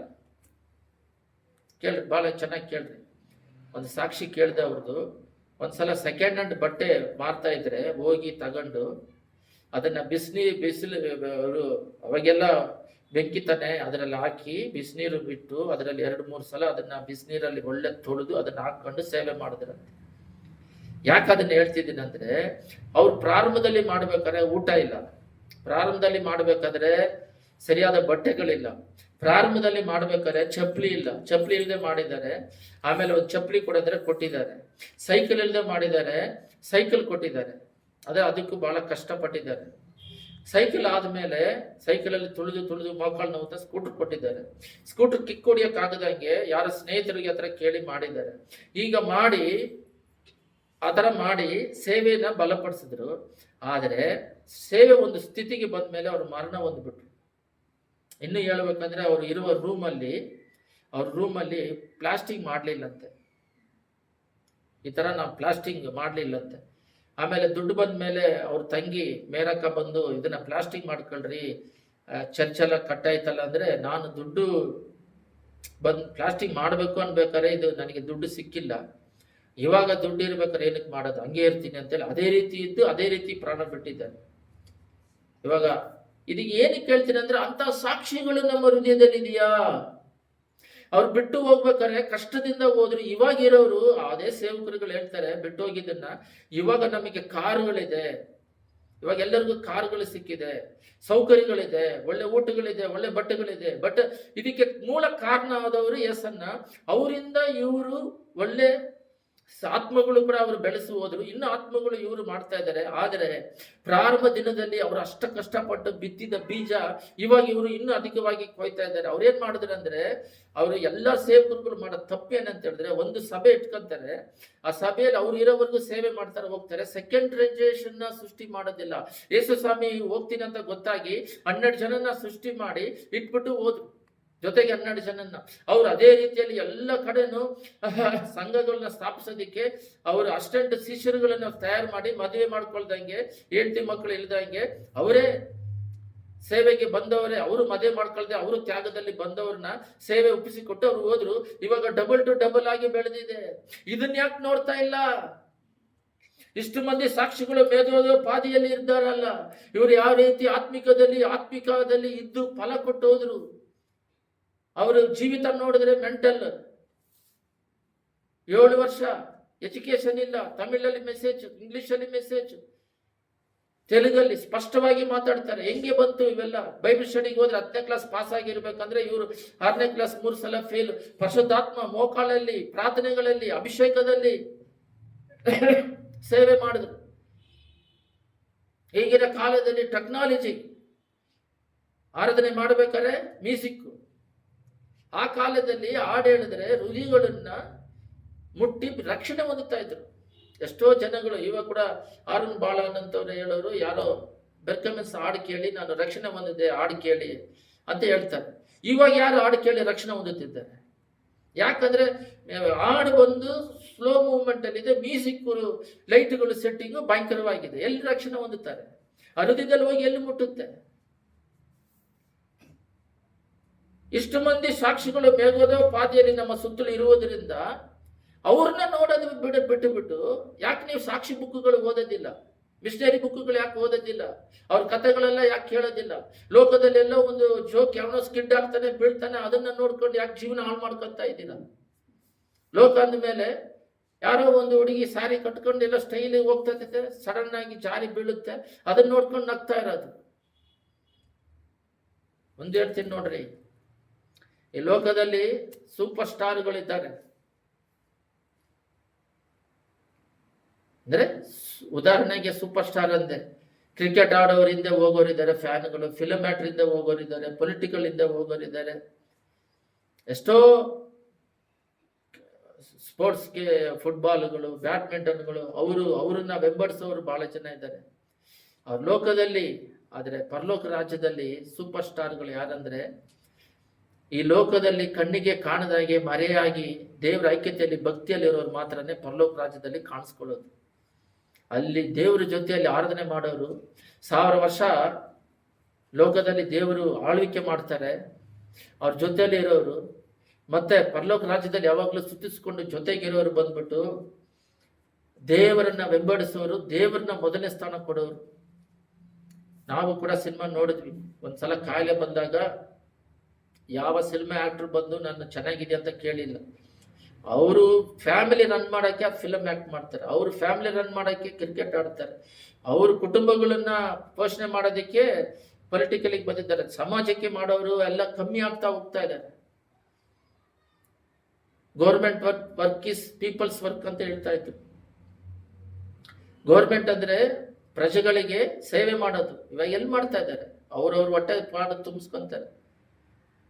ಎಲ್ಲ ಬದಲಾಗಿದೆ. ಮೋಸ, ಅನ್ಯಾಯ, ಅಕ್ರಮಗಳು ಅಧಿಕವಾಗಿದೆ. ಅವ್ರನ್ನ ಯಾಕೆ ನೋಡ್ಬೇಕು? ನಾವು ಯಾರನ್ನ ನೋಡ್ಬೇಕು? ಮೋಸಸ್ ಯಾರನ್ನ ನೋಡ್ಬೇಕು? ನಾವು ಸಾಕ್ಷಿಗಳನ್ನ. ಹೇಗದೋ ಪಾದಿಯಲ್ಲಿ ಎಷ್ಟೋ ಜನ ಸಾಕ್ಷಿಗಳು ಬಿದ್ದೋಗದಾಗಿ ನಿಂತು ಶೈನಿಂಗ್ ಆಗಿದೆ. ನಾನು ಹೊಸದಾಗಿ ಸೇವಕರು ಯಾರಾದ್ರೂ ಎದ್ದೇಳಿದ್ರೆ, ಅವ್ರಿಗೆ ಅಭಿಷೇಕ ಬಂದ್ರೆ, ನಾನು ಅವ್ರಿಗೆ ಹೇಳೋ ಆಲೋಚನೆ ಏನಂತ ಹೇಳಿದ್ರೆ, ನನಗೂ ಪ್ರಾರಂಭದಲ್ಲಿ ನಿನಗಿರೋ ಅಭಿಷೇಕಕ್ಕಿಂತ ಡಬಲ್ ಅಷ್ಟಿತ್ತು. ಎಲಿಶಾ ಅದನ್ನ ಲಾಸ್ಟ್ ಅವ್ರಿಗೂ ಕಾಪಾಡಿಕೊಂಡ್ರು. ಯೇಸಸ್ವಾಮಿ ಜೊತೆಲಿರುವ ಶಿಷ್ಯರುಗಳೆಲ್ಲ ಕಾಪಾಡಿಕೊಂಡ್ರು. ಅಭಿಷೇಕ ಇತ್ತು, ಆದರೆ ಲೋಕ ಭೋಗಗಳು ಅವ್ರನ್ನ ನುಂಗಕ್ ಬರುತ್ತೆ. ಯೇಸುಸ್ವಾಮಿನೇ 40 ದಿನ ಉಪವಾಸ ಇದ್ದಾಗ ಟ್ರೈ ಮಾಡ್ತಾನೆ ಬೀಳ್ಸಕ್ಕೆ, ನಿಮ್ಮನ್ನು ಬಿಡೋದಿಲ್ಲ. ಅವನಿಗೆ ಜಾಗ ಕೊಡದಂಗೆ ಕಡೆವರೆಗೂ ಜಯಿಸ್ಬೇಕು, ಈ ಆತ್ಮಿಕ ಹೋರಾಟದಲ್ಲಿ ಜಯಿಸ್ಬೇಕು ಅಂತ ಹೇಳಿದೆ ನಾನು. ಸ್ವಲ್ಪ ದಿನ ಆದ್ಮೇಲೆ, ಒಂದು 5-6 ವರ್ಷ 7 ವರ್ಷ ಆದ್ಮೇಲೆ ಅವ್ರ ಕಾಣೆ ಮಾಯ ಆಗಿ ಹೋಗ್ಬಿಟ್ಟಿದ್ದಾರೆ. ಕಾರಣ ಏನಂದ್ರೆ ಮೇಘದೋಪಾದಿಯಲ್ಲಿರುವ ಸಾಕ್ಷಿಗಳನ್ನ ನೋಡ್ದಂಗೆ ಲೋಕನ ನೋಡ್ಕೊಂಡು ಹೋಗ್ತಾರೆ. ಯಾವಾಗ ನೋಡಿದ್ರು ಬಿದ್ದೋಗಿರೋರ್ನ ನೋಡ್ರಿ, ಅಲ್ಲಿ ಸಾಕ್ಷಿ ನೋಡ್ರಿ, ಅವ್ರು ಬಿದ್ದೋಗಿದಂಗೆ ಹೆಂಗ್ ಸೇವೆ ಮಾಡ್ತಿದ್ದಾರೆ ಅಂದ್ರೆ ನೋಡಿ ಬಿದ್ದೋಗಿದ್ದಾರೆ. ಬಾಬಾ ಎಷ್ಟು ಪಾಪದಲ್ಲಿ ಮುಳುಗಿದ್ದಾರೆ ಅಂತ ಹೇಳಿದ್ರೆ ಲೋಕ ಪೂರ್ತಿ ಮೈಂಡಲ್ಲಿ ಹೃದಯದಲ್ಲಿ ತುಂಬಿ ತುಳುಕ್ತಾ ಇದೆ. ಇನ್ನೊಂದು ವಾಕ್ಯವನ್ನು ಓದೋಣ ಅದ್ರ ಕೆಳಗಡೆ 12ರಲ್ಲಿ, ನಮಗೆ ಅಭ್ಯಂತರ ಮಾಡುವ ಎಲ್ಲ ಭಾರವನ್ನು ಹೊತ್ತುಕೊಳ್ಳುವ ಪಾಪವನ್ನು ನಾವು ಸಹ ತೆಗೆದಿಟ್ಟು ಇದೆ. ನಾವು ಆಕಾಶ ಮಂಡಲದಲ್ಲಿ ಇರುವ ಮೇಘದೋಪಾದಿ ಸಾಕ್ಷಿ ಯಾರು? ಯೇಸು ಸ್ವಾಮಿ ಒಬ್ಬರು ಸಾಕ್ಷಿ ಇಟ್ಕೊಂಡು ಪೌಲ್ ಹೇಳ್ತಾರೆ, ಯೇಸು ಸ್ವಾಮಿಯನ್ನು ಬೆಂಬಡಿಸಿರಿ, ನನ್ನನ್ನು ಬೆಂಬಡಿಸಿರಿ ಅಂತ ಹೇಳ್ತಾರೆ. ಅಷ್ಟು ಧೈರ್ಯವಾಗಿ ಕಾನ್ಫಿಡೆನ್ಸ್ ಆಗಿ ಹೇಳ್ತಾರೆ. ಆ ತರ ನಾವು ಬಿದ್ದೋಗದೇ ಇರೋರ್ನ ಕಾನ್ಫಿಡೆನ್ಸ್ ಆಗಿ ಅವ್ರ ಹಿಂದೆ ಅವ್ರನ್ನ ಬೆಂಬಡಿಸ್ಕೊಂಡು 13 ಚಾಪ್ಟರ್ ಬರೆದಿದ್ದಾರೆ ಪೌಲು. ಅವ್ರನ್ನ ಅಧಿಕವಾಗಿ ಧ್ಯಾನಿಸಿದ್ವಿ. ಬರೀ ಬೈಬಲ್ ಒಬ್ರು ಪ್ರಾರ್ಥನೆ ಮಾಡಲ್ಲ, ಒಬ್ರು ವಾಕ್ಯನೂ ಓದಲ್ಲ, ಒಬ್ರು ಏನ್ ಮಾಡ್ತಾರೆ ಪ್ರಾರ್ಥನೆ ಮಾಡ್ತಾರೆ, ವಾಕ್ಯ ಓದೋದಿಲ್ಲ. ಇನ್ನೊಬ್ರು ಪ್ರಾರ್ಥನೆ ಮಾಡ್ತಾರೆ, ವಾಕ್ಯ ಓದ್ತಾರೆ, ದೇವ್ರು ಹೇಳ್ದಂಗೆ ನಡೆಯೋದಿಲ್ಲ, ಕ್ರಿಯೆಗಳಿಲ್ಲ. ಕ್ರಿಯೆ ಹೇಳಿದವರು ಬೇಕಾದಷ್ಟಿದ್ದಾರೆ. ಮತ್ತೆ ಆತ್ಮಿಕದಲ್ಲಿ ಎಲ್ಲ ಸ್ವಭಾವ ಇರುತ್ತೆ, ಸೈತಾನ್ ಸ್ವಭಾವ ಏನೋ ಒಂದಿರುತ್ತೆ, ಅದನ್ನ ಬಿಡುಗಡೆ ಮಾಡಬೇಕು. ಸಾಯವರೆಗೂ ಸ್ಪಿರಿಚುವಲ್ ಅಲ್ಲಿ, ಕೃಪೆಯಲ್ಲಿ, ಮಹಿಮೆಯಲ್ಲಿ ಹೆಚ್ಚಾಗ್ತಾ ಇರಬೇಕು. ನನಗೆ ಒಂದು ಸೇವಕರು ಹೇಳಿದ್ರು, ಅನುಭವನೂ ಆಯ್ತು. ಒಂದು ಜಾಗದಲ್ಲಿ ಹೋಗಿ ಪ್ರಸಂಗ ಮಾಡದೆ ಬೆಂಕಿಯೋಪಾದಿಯಲ್ಲಿ ಮಹಿಮೆ ತುಂಬಿ ವಾಕ್ಯ ಆಹಾ ಓಹೋ ಇಷ್ಟು ಚೆನ್ನಾಗೈತೆ ಅಂತ ಹೇಳಿದ್ರು. ಇನ್ನೊಂದ್ಸಲ ಹೋಗಿ ವಾಕ್ಯ ಹೇಳಕ್ಕೆ ಅಲ್ಲಿ ಹೋದ್ರೆ ವಾಕ್ಯ ಹೇಳಕ್ ಆಗ್ತಿಲ್ಲ. ಕಾರಣ ಏನಂದ್ರೆ ಅವತ್ತು ನೈಟ್ ಎಲ್ಲ ಸ್ವಲ್ಪ ಬ್ಯುಸಿ ಮಾಡ್ಬಿಟ್ಟ ಲೋಕದ ಕೆಲಸಕ್ಕೆ. ಬೆಳಗ್ಗೆನು ಕಾರ್ ಓಡಿಸ್ಕೊಂಡು ಹೋಗ್ಬೇಕಾದ್ರೆ ಅದರಲ್ಲಿ ಪ್ರಾರ್ಥನೆ ಮಾಡ್ಕೊಂಡು ಹೋದೆ ಹೊರತು ಸಮಯ ಬಹಳ ಹೊತ್ತು ಪ್ರಾರ್ಥನೆಯಲ್ಲಿ ಕಳೀಲಿಲ್ಲ. ಎಲ್ಲೋಗಿ ನಿಂತ್ಕೊಂಡು ಮಾತಾಡ್ತೀನಿ, ವಾಕ್ಯನೇ ಮಾತಾಡ್ತಿದ್ದೀನಿ, ಸ್ಪಿರಿಚುವಲ್ ಬರ್ತಿಲ್ಲ, ಸ್ವಲ್ಪ ಮಾನಸಿಕದಲ್ಲಿ ಹೋಗ್ತಿದೆ, ಅಷ್ಟೇನು ಕ್ರಿಯೆ ಆಗ್ತಾ ಇಲ್ಲ. ಆದ್ರೆ ಯಾವಾಗಲೂ ದೇವರ ಕೃಪೆ ಮಹಿಮೆಯಲ್ಲಿ ಹೆಚ್ಚಾಗ್ತಾ ಇರಬೇಕು. ಸೈತಾನು ಒಂದು ಚೂರು ಜಾಗ ಸಿಕ್ಕರೆ ಸಾಕು, ಮೈಂಡಲ್ಲಿ ಬಂದು ಆಕ್ರಮಿಸ್ಕೊಂಡು ಕುತ್ಕೊಂಡ್ಬಿಟ್ಟು ಹಂಗೇ ಬೆಳ್ಕೊಂಡು ಬರ್ತಾನೆ. ಅವನ್ನ ಬೆಳೆಯೋದಿಕ್ಕೆ ಬಿಡಬಾರ್ದು. ಒಂದು ಸೇವಕರು ಹೇಳ್ತಾರೆ ಅಂದ್ರೆ, ತಲೆ ಮೇಲೆ ಗುಬ್ಬಚ್ಚಿ ಆರೋದನ್ನ ನಾವೇನು ಮಾಡೋಕ್ಕಾಗಲ್ಲ, ಅದು ಆರ್ತಾ ಇರುತ್ತೆ ತಲೆ ಮೇಲೆ. ಆದರೆ ನೀನು ತಲೆ ಮೇಲೆ ಗೂಡು ಕಟ್ಟೋದಕ್ಕೆ ಅವಕಾಶ ಕೊಡೋದಕ್ಕೆ ಇಟ್ಕೋಬೇಕಂದ್ರೆ ಪಾಪಕ್ಕೆ. ಅದು ಗೂಡು ಕಟ್ಟಿ ಮೊಟ್ಟೆ ಹಾಕಿ ಮರಿವಾಗವರೆಗೂ ಏನಕ್ಕೆ ಅವಕಾಶ ಕೊಡ್ತೀಯ? ಪಾಪವನ್ನು ಯಾಕೆ ಬಿಚ್ಚುತ್ತೀಯ? ನಾವು ಮೇಘದೋಪಾದಿಯಲ್ಲಿ ಸಾಕ್ಷಿಗಳು ಇಷ್ಟು ಜನ ಇದಾರಲ್ಲ, ಅವ್ರನ್ನ ನೋಡ್ಕೊಂಡು ಓಡಬೇಕು. ಈ ಸುತ್ತಲಿರುವ ಪಾಪದ ಜನಗಳನ್ನ ನೋಡಿ ಹಿಂದೆಟ್ಟಾಗಿ ಬಿದ್ದೋಗ್ಬಿಡಬಾರ್ದು. ಬೈಬಲ್ ಅಲ್ಲಿ ಹೇಳುತ್ತೆ, ಇಲ್ಲ ನೋಡ್ರಿ, ನಮಗೆ ಅಭ್ಯಂತರ ಮಾಡುವ ಎಲ್ಲ ಭಾರವನ್ನು ಹೊತ್ತುಕೊಳ್ಳುವ ಪಾಪವನ್ನು ನಾವು ಸಹ ತೆಗೆದಿಟ್ಟು ಬಿಡಬೇಕು. ನಮ್ಮ ಮೈಂಡಿಗೂ ನಮಗೂ ಅದಕ್ಕೆ ಸಂಬಂಧ ಇಲ್ಲ. ಬಿದ್ದೋಗರ ಜೊತೆ ಏನು ಸಹವಾಸ, ಲೋಕಸ್ಥರ ಜೊತೆಗೆ ಏನು ಸಹವಾಸ?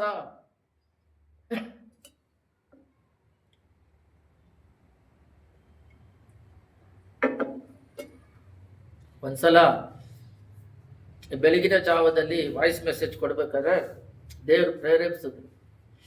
ಏನಂದ್ರೆ, ದೇವ್ರನ್ನ ನಂಬ್ಕೊಂಡಿದ ತಕ್ಷಣ ನಾವು ಆತ್ಮಿಕ ಅಲಂಕಾರಕ್ಕೆ ಮೊದಲನೇ ಸ್ಥಾನ ಕೊಡ್ತೀವಿ. ದೇವ್ರು ನಮ್ದೇ ಇರೋರು ಶಾರೀರಿಕ ಅಲಂಕಾರ ಮತ್ತೆ ಎಲ್ಲಾದ್ರೂ ಹೋದ್ರೆ ನಮ್ಮನ್ನ ಮೆಚ್ಚಿಸ್ಕೋಬೇಕಂತೇಳಿ ಅಲಂಕಾರಗಳಂತೂ ಶರೀರ ಅಲಂಕಾರಗಳು, ಮನೆ ಅಲಂಕಾರ, ಮನೆ ನೀಟಾಗಿ ಇಟ್ಕೋಬೇಕು, ಅಲಂಕಾರಗಳು, ಈ ಅಲಂಕಾರಕ್ಕೆ ಬಹಳ ಮುಖ್ಯತ್ವ ಕೊಡ್ತೀವಿ. ಈ ರೀತಿ ಇರಬೇಕಾದ್ರೆ ಒಂದು ಸಲ ನಾವು ನಮ್ಮ ಹೆಂಡತಿ ಒಂದು ಫಂಕ್ಷನಿಗೆ ಹೋದ್ವಿ. ನಮ್ಮ ಹೆಂಡತಿಯವರ ಕ್ಲಾಸ್ಮೇಟ್ ಫಂಕ್ಷನಿಗೆ ಹೋದ್ವಿ. ಅಲ್ಲಿ ಹೋದ್ರೆ ಅವ್ರು ಪೂರ್ತಿ, ಯಾಕಂದ್ರೆ ಅವರು ಲೋಕಸ್ಥರು, ಶರೀರ ಅಲಂಕಾರಗಳು ಪೂರ್ತಿಯಾಗಿದೆ. ನಾವು ಆತ್ಮಿಕ ಅಲಂಕಾರ ಮಾಡೋರು ಅಲ್ಲಿ ಹೋದಾಗ ಎಲ್ಲರೂ ಶರೀರ ಅಲಂಕಾರ. ಒಂದು 100 ಜನ ಇದ್ದಾರೆ ಅಂದ್ರೆ 200 ಜನ ಇದ್ದಾರೆ ಅಂದ್ರೆ 200 ಜನನೂ ಶರೀರ ಅಲಂಕಾರ, ಒಬ್ರು ಮಾತ್ರ ಶರೀರ ಅಲಂಕಾರ ಇಲ್ಲ. ಇವರು ವ್ಯತ್ಯಾಸವಾಗಿ ಕಾಣ್ತಾ ಇದ್ದಾರೆ. ಸರಿ, ಅದೇ ಒಂದು ಗುಂಪಲ್ಲಿ ಪ್ರೇಯರ್ ಮಾಡ್ತಿದ್ದಾಗ, ಒಂದು 200 ಜನ 300 ಜನ ಪ್ರೇಯರ್ ಮಾಡ್ತಿದ್ದಾಗ ಅಲ್ಲಿ ಅವರು ಹೂವು ಇಟ್ಕೊಳ್ಳೋದಿಲ್ಲ, ಬೊಟ್ಟು ಇಟ್ಕೊಳ್ಳೋದಿಲ್ಲ, ಅಲಂಕಾರ ಮಾಡೋದಿಲ್ಲ, ಶರೀರದಲ್ಲಿ ಡೆಕೋರೇಷನ್ಗಳು ಸ್ಯಾರಿ ಮಿಂಚು ತರ ಹಾಕೋದಿಲ್ಲ, ಶುದ್ಧವಾದದ್ದು. ಪ್ರಾರ್ಥನೆ, ಉಪವಾಸ ಪ್ರಾರ್ಥನೆ ಇಟ್ಟಿರ್ತಾರೆ, ಇಲ್ಲದ್ರೆ ಪ್ರೇಯರ್ 3 ದಿನ ಪ್ರೇಯರ್ ಇಟ್ಟಿರ್ತಾರೆ, ಇಲ್ಲ 1 ದಿನ ಎಲ್ಲ ಪ್ರೇಯರ್ ಇಟ್ಟಿರ್ತಾರೆ. ಅವರು ಏನಂದ್ರೆ ಹೃದಯದ ಭಾರಗಳು ಅಣ್ಣಾಳ್ ತರ ದೇವ್ರ ಹತ್ರ ಒಯ್ಯೋದಿಕ್ಕೆ ಬಂದಿರ್ತಾರೆ. ಅವ್ರ ಹೃದಯಗಳನ್ನ ದೇವ್ರ ಹತ್ರ, ದೇವ್ರಿಗೂ ಆ ಹೃದಯಕ್ಕೂ ಕನೆಕ್ಷನ್ ಇಟ್ಕೊಳ್ಳೋಕ್ಕೆ ಬಂದಿರ್ತಾರೆ. ಅಲ್ಲಿ ಬಂದು ಯಾರಾದರೂ ಒಬ್ರು ಹೊಸದಾಗಿ ದೇವ್ರು ನಮ್ದಿರೋರು ಬಂದ್ರೆ 200 ಜನನೇ ಒಂಥರ ಇರ್ತಾರೆ, ಈ ಅಮ್ಮನೇ ಒಂಥರ ಇರುತ್ತೆ. ಯಾಕಂದ್ರೆ ಪೂರ್ತಿ ಶರೀರ ಡೆಕೋರೇಷನ್. ಅವರೆಲ್ಲ ನೋಡಿದ ತಕ್ಷಣ ಅನ್ಕೊಂತಾರೆ ಈ ಅಮ್ಮ ಇನ್ನೂ ರಕ್ಷಣೆ ಹೊಂದಿಲ್ಲ, ಆತ್ಮಿಕದಲ್ಲಿ ಬಂದಿಲ್ಲ, ಪೂರ್ತಿ ಶರೀರ ಅಲಂಕಾರ ಮಾಡಿದೆ ಅಂತ. ಆಯಮ್ಮನಿಗೆ ಗೊತ್ತಾಗುತ್ತೆ ಏನು ನಾವು ಒಂಥರ ಇದೀವಿ, ಇವ್ರು ನೋಡಿದ್ರೆ ಈ ತರ ಇದ್ರೆ ಅವ್ರು ಆತ್ಮಿಕದಲ್ಲಿ ಅಲಂಕಾರ ಮಾಡ್ತಾ ಇದ್ದಾರೆ, ನಾವು ನೋಡಿದ್ರೆ ಶರೀರ ಅದೇ ಮೇಘದೋಪಾದಿಯಲ್ಲಿ ಸಾಕ್ಷಿಗಳು. ಅಂಥವ್ರ ಜೊತೆಗೆ ನಮಗೇನು ಕೆಲಸ? ಅಂಥ ಜಾಗದಲ್ಲಿ ಹೋಗಿ ಕುತ್ಕೋಬಾರ್ದು, ಅಂಥ ಜಾಗದಲ್ಲಿ ನಾವು ಹೋಗಲೂಬಾರ್ದು. ಎಲ್ಲೆಲ್ಲೆಲ್ಲ ಸ್ಪಿರಿಚುವಲ್ ಕೂಟಗಳು ನಡೀತದೆ ಅಲ್ಲೇ ಹೋಗ್ಬೇಕು. ಅದಕ್ಕೇನೆ ದೇವರು ಹಳೆ ಒಡಂಬಡಿಕೆ ನೆಲ ಗಮನ ಇಟ್ಕೊಂಡ್ರೆ ವಾಕ್ಯದಲ್ಲಿ ಆಬ್ರಹಾಮ್ನ ಸಪ್ರೇಟ್ ಮಾಡಿ, ಈಸಾಕ್ನ ಸಪ್ರೇಟ್ ಮಾಡಿ, ಅವ್ರ ಮಗನ್ನ ಸಪ್ರೇಟ್ ಆಗಿ ಕಾರಾನಿಂದ ಅವ್ರು ಸಪ್ರೇಟ್ ಮಾಡ್ಕೊಂಡು ಅವ್ರೇನ್ ಮಾಡ್ತಾರೆ, ಕಾನಾನ್ ದೇಶವನ್ನು ಕೊಟ್ಟು ಅಲ್ಲಿ ನೀವು ಬೇರೆಯವರಿಂದ ಹೆಣ್ಣು ತಗೋಬೇಡ್ರಿ, ಅವರ ವಿಗ್ರಹಗಳು ನೀವು ಇಟ್ಕೋಬೇಡ್ರಿ ಅಂತ ಆ ಗ್ರೂಪ್ನೇ ತಯಾರು ಮಾಡಿ ಮೋಸೆ ಎಲ್ಲ ಕತೆ ಗೊತ್ತು. ಈಜಿಪ್ಟಿಗೆ ಹೋಗ್ತಾರೆ, ಯೋಸೆಫ್ ಹೋಗ್ತಾರೆ, ಅವ್ರನ್ನ ಮಾರ್ಬಿಡ್ತಾರೆ. ಅವರಿಂದ ಮೋಸಸ್ ಹೋಗಿ ಅವ್ರನ್ನೆಲ್ಲ ಬಿಡುಗಡೆ ಮಾಡ್ತಾರೆ, ಯೋಶು ಹೋಗಿ ಕಣನಲ್ಲಿ ಸೇರಿಸ್ತಾರೆ. ಅದು ಏನಿದೆ ಅರ್ಥ? ನಾವು ಒಬ್ಬರು, ಅದು ಗುಂಪು ಏನಂದ್ರೆ ಈ ಸ್ಪಿರಿಚುವಲ್ಗೆ ಉದಾಹರಣೆ. ಅದು ಒಬ್ರು ಸಪ್ರೇಟ್ ಆಗಿ ಹೊರಗಡೆ ಬಂದು ನಮಗೆ ಹೆಂಡತಿ ಮಕ್ಕಳು ಬರ್ತಾರೆ, ಮತ್ತೆ ನಮಗಂತ ಒಂದು ಸಭೆ ಸಂಘ ಇರುತ್ತೆ. ಆ ಸಂಘದಲ್ಲಿ ಏನ್ ಮಾಡ್ತಾರೆ, ಲೋಕ ಬಂದು ಇದರಲ್ಲಿ ಮುಳುಗದಾಗೆ ಲೋಕದವರು ಇಲ್ಲಿ ಬಂದ್ರು ಕೂಡ ಆತ್ಮಿಕದಲ್ಲಿ ಬೆಳೆದು ಸಮಾಧಾನ ಹೊಡ್ಕೊಂಡು ಪರಲೋಕ ರಾಜ್ಯಕ್ಕೆ ಹೋಗುವ ರೀತಿ ಮಾಡಬೇಕು. ನಾವು ಹೋಗಿ ಅಲ್ಲಿ ಸೇರಿದ್ರೆ ನಾವು ವ್ಯತ್ಯಾಸವಾಗಿ ಕಾಣ್ತೀವಿ, ಅವ್ರು ನಮ್ಮನ್ನ ಬದಲಾಯಿಸ್ಬಿಡ್ತಾರೆ, ಅವ್ರ ತರ ಆಗ್ಬೇಕಂತ ಆಸೆ ಆಕಾಂಕ್ಷೆಗಳು ಹುಟ್ಟುತ್ತದೆ. ಅದಕ್ಕೆ ಕಾನಾನಿಗೆ ಹೋಗಿಲ್ಲ, ಕಾಲೇಬ್ ಯೋಷುವ ಮಾತ್ರ ಹೋದ್ರು. ಯಾಕಂತ ಹೇಳಿದ್ರೆ ಇದೇ ದೇವರು ನಮ್ಮನ್ನ ನಡ್ಸ್ಕೊಂಡ್ ಬಂದಿದ್ದಂತ ಆರೋನು ಒಂದು ಕರುವನ್ನು ಮಾಡಿ, ಅದು ಬಂಗಾರದ ಕರುವನ್ನು ಮಾಡಿ ಅದನ್ನ ಆರಾಧನೆ ಮಾಡಕ್ಕೆ ಹೋಗ್ಬಿಡುತ್ತಾರೆ. ಏನು ಯಾಕೆ? ಮೇಘದೋಪಾದಿಯಲ್ಲಿ ಸಾಕ್ಷಿ ಆಗಿರೋದನ್ನ ನೋಡೋದು ಬಿಟ್ಬಿಟ್ಟು ಈ ಪಾಪಿಸ್ಟನ್ನ ನೋಡ್ಕೊಂಡು ಇದು ಬೇಕು ಅದು ಬೇಕು. ಹಳೆ ಒಡಂಬಡಿಕೆಯಲ್ಲಿ ಬೆಚ್ಚಗಿಲ್ಲದೆ ತಣ್ಣಗಿಲ್ಲದೆ ಇದ್ದೀರಾ ಅಂತ. ಒಂದು ಬೋರ್ ಹೊಡೆದ್ರೆ ಒಂದ್ಸಲ ಸಿಹಿ ನೀರು ಬರುತ್ತೆ, ಒಂದ್ಸಲ ಕಹಿ ನೀರು ಬರುತ್ತೆ. ಆ ಥರ ಅಲ್ಲ, ಒಂದು ಬೋರಲ್ಲಿ ಆ ಥರ ಬರಲ್ಲ. ಒಂದು ಬೋರ್ ಸಿಹಿ ನೀರು ಕೊಟ್ರೆ ಸಿಹಿ ನೀರೇ, ಕಹಿ ನೀರು ಕೊಟ್ರೆ ಕಹಿ ನೀರೇ. ಇನ್ನೊಂದು ಬೋರಲ್ಲಿ ಬೇರೆ ಕಡೆ ಎಲ್ಲಾದ್ರೂ ಉಪ್ಪು ನೀರು ಬಂದ್ರೆ ಉಪ್ಪು ನೀರೇ, ಅದು ಸಿಹಿ ನೀರು ಆಗಕ್ಕಾಗಲ್ಲ. ಆದ್ರೆ ನಾವು ಹೇಗಾದ್ರೂ ಮಾಡಿ ಉಪ್ಪು ನೀರು ನಾವು ಲೋಕಕ್ಕೆ ಕೆಲ್ಸಕ್ಕೆ ಬಾರದ ಆಗಿದ್ದಾಗ, ಕತ್ತಲೆಯಲ್ಲಿದ್ದಾಗ ನಾವು ಬೆಳಕಿನ ರಾಜ್ಯಕ್ಕೆ ಬಂದು ನಾವು ಪ್ರಯೋಜನಕರವಾಗಿ ಮಾರ್ಪಡಬೇಕು. ಸಾಕ್ಷಿಗಳನ್ನ ನೋಡಿ ಓಡಬೇಕು. ಪಾಪ ಇದೆ ಅಂತ ಗೊತ್ತು, ಪಾಪದಿಂದ ತಾನೇ ನಾವು ಹೊರಗಡೆ ಬಂದಿದ್ದೀವಿ, ಕೆಸರಿಂದ ಬೇಡ ಅಂತ. ನಾಯಿ ಬೈಬಲಲ್ಲಿ ಇದೆ, ನಾಯಿ ತಿಂದ್ಬಿಟ್ಟು ಹೋಗ್ತಾ ಇರುತ್ತಂತೆ, ಕಕ್ಬಿಡುತ್ತಂತೆ. ಎಷ್ಟೋ ದೂರ ಓಡು ಬಂದ ಮೇಲೆ ಮತ್ತೆ ಅದು ಜ್ಞಾಪಿಸ್ಕೊಳ್ಳುತ್ತಂತೆ, ಅದು ಕಕ್ಕಿರೋದನ್ನ ಮತ್ತೆ ಹೋಗಿ ತಿನ್ನುತ್ತಂತೆ. ಆ ತರ ನಾಯಿಗಳ ತರ ನಾವು ಇರಬಾರದು. ಯಾವಾಗ್ಲೂ ಮೇಘದೋಪಾದಿಯಲ್ಲಿ ಸಾಕ್ಷಿ, ಹೆಜ್ಜೆ ಮುಂದೆ ಇಟ್ರೆ ಹೋಗ್ತಾ ಇರ್ಬೇಕು. ಸ್ಪಿರಿಚುವಲ್ ಅಲ್ಲಿ ನೀವೆಲ್ಲಾದ್ರೂ ನೋಡಿರ್ತಾರ, ಮೆಟ್ಲು ಇರ್ತದೆ, ಪರಲೋಕ ರಾಜ್ಯಕ್ಕೆ ಹೋಗೋ ತರ ಹೋಗ್ತಾ ಇರ್ಬೇಕು. ಒಂದೊಂದು ಮೆಟ್ಲು ಹತ್ಕೊಂಡು ಹೋಗ್ತಾ ಇರ್ಬೇಕು. ಡೈಲಿ ದೇವರ ಐಕ್ಯತೆಯಲ್ಲಿ ಲೋಕದ ಸಂಬಂಧನೇ ಇರ್ಕೊಡುತ್ತೆ. ನನಗೆ ಆಂಧ್ರದಲ್ಲಿಂದ ಅವಾಗ ಕರ್ನಾಟಕಕ್ಕೆ ಬಂದು ಹೋಗ್ಬೇಕಾದ್ರೆ ನಾನು ಅವಾಗ ಸ್ಪಿರಿಚುವಲ್ ಅಲ್ಲಿ ಮಾತಾಡ್ತಾ ಇತ್ತು ದೇವರು. ನಾವು ಅನ್ಯರುಗಳಿಗೆ ಹೋಗಿ ಒಬ್ಬರೇ ಇದ್ರು, ಒಂದೇ ಕುಟುಂಬ ಇದ್ರು ಸುವಾರ್ತೆ ಹೇಳ್ತಾ ಇದ್ವಿ. ಎರಡನೇದು ಗುಂಪಿಗೂ ಸುವಾರ್ತೆ ಹೇಳ್ತಾ ಇದ್ವಿ. ಜನಗಳು ಇಂಡಿವಿಜುವಲ್ ಆಗಿ ಸುವಾರ್ತೆಯಲ್ಲಿ ದೇವ್ರ ಕಡೆ ನಡೆಸ್ತಾ ಇದ್ವಿ. ಇವಾಗ ಬೆಂಗಳೂರು ಪಟ್ಟಣದಲ್ಲಿ ಚಿಕ್ಕದಕ್ಕೆಲ್ಲ ಫಂಕ್ಷನ್, ಬಿದ್ರೆ ಎದ್ರೆ ಫಂಕ್ಷನ್. ಆ ಫಂಕ್ಷನ್ ಅಲ್ಲಿ ಬರೀ ಆಡಂಬರಗಳಿದೆ, ಸ್ಪಿರಿಚುವಲ್ನೆಸ್ ಇಲ್ಲ. ಏನ್ ಫಂಕ್ಷನ್ಗಳು? ಬರ್ತ್ಡೇಲಿ ಏನ್ ಮಾಡ್ಬೇಕು? ದೇವರಿಗೆ ಐಸ್ ಕೊಟ್ಟಿದ್ದಕ್ಕಾಗಿ ಸ್ತೋತ್ರ ಹೇಳ್ಬೇಕು. ಅಲ್ಲಿ ಸ್ತೋತ್ರ ಇರೋದಿಲ್ಲ, ತಿನ್ನೋದು ಕುಡಿಯೋದಿರುತ್ತೆ, ತನ್ನನ್ನು ತಾನು ಹೆಚ್ಚಿಸ್ಕೊಳ್ಳೋದಿರುತ್ತೆ.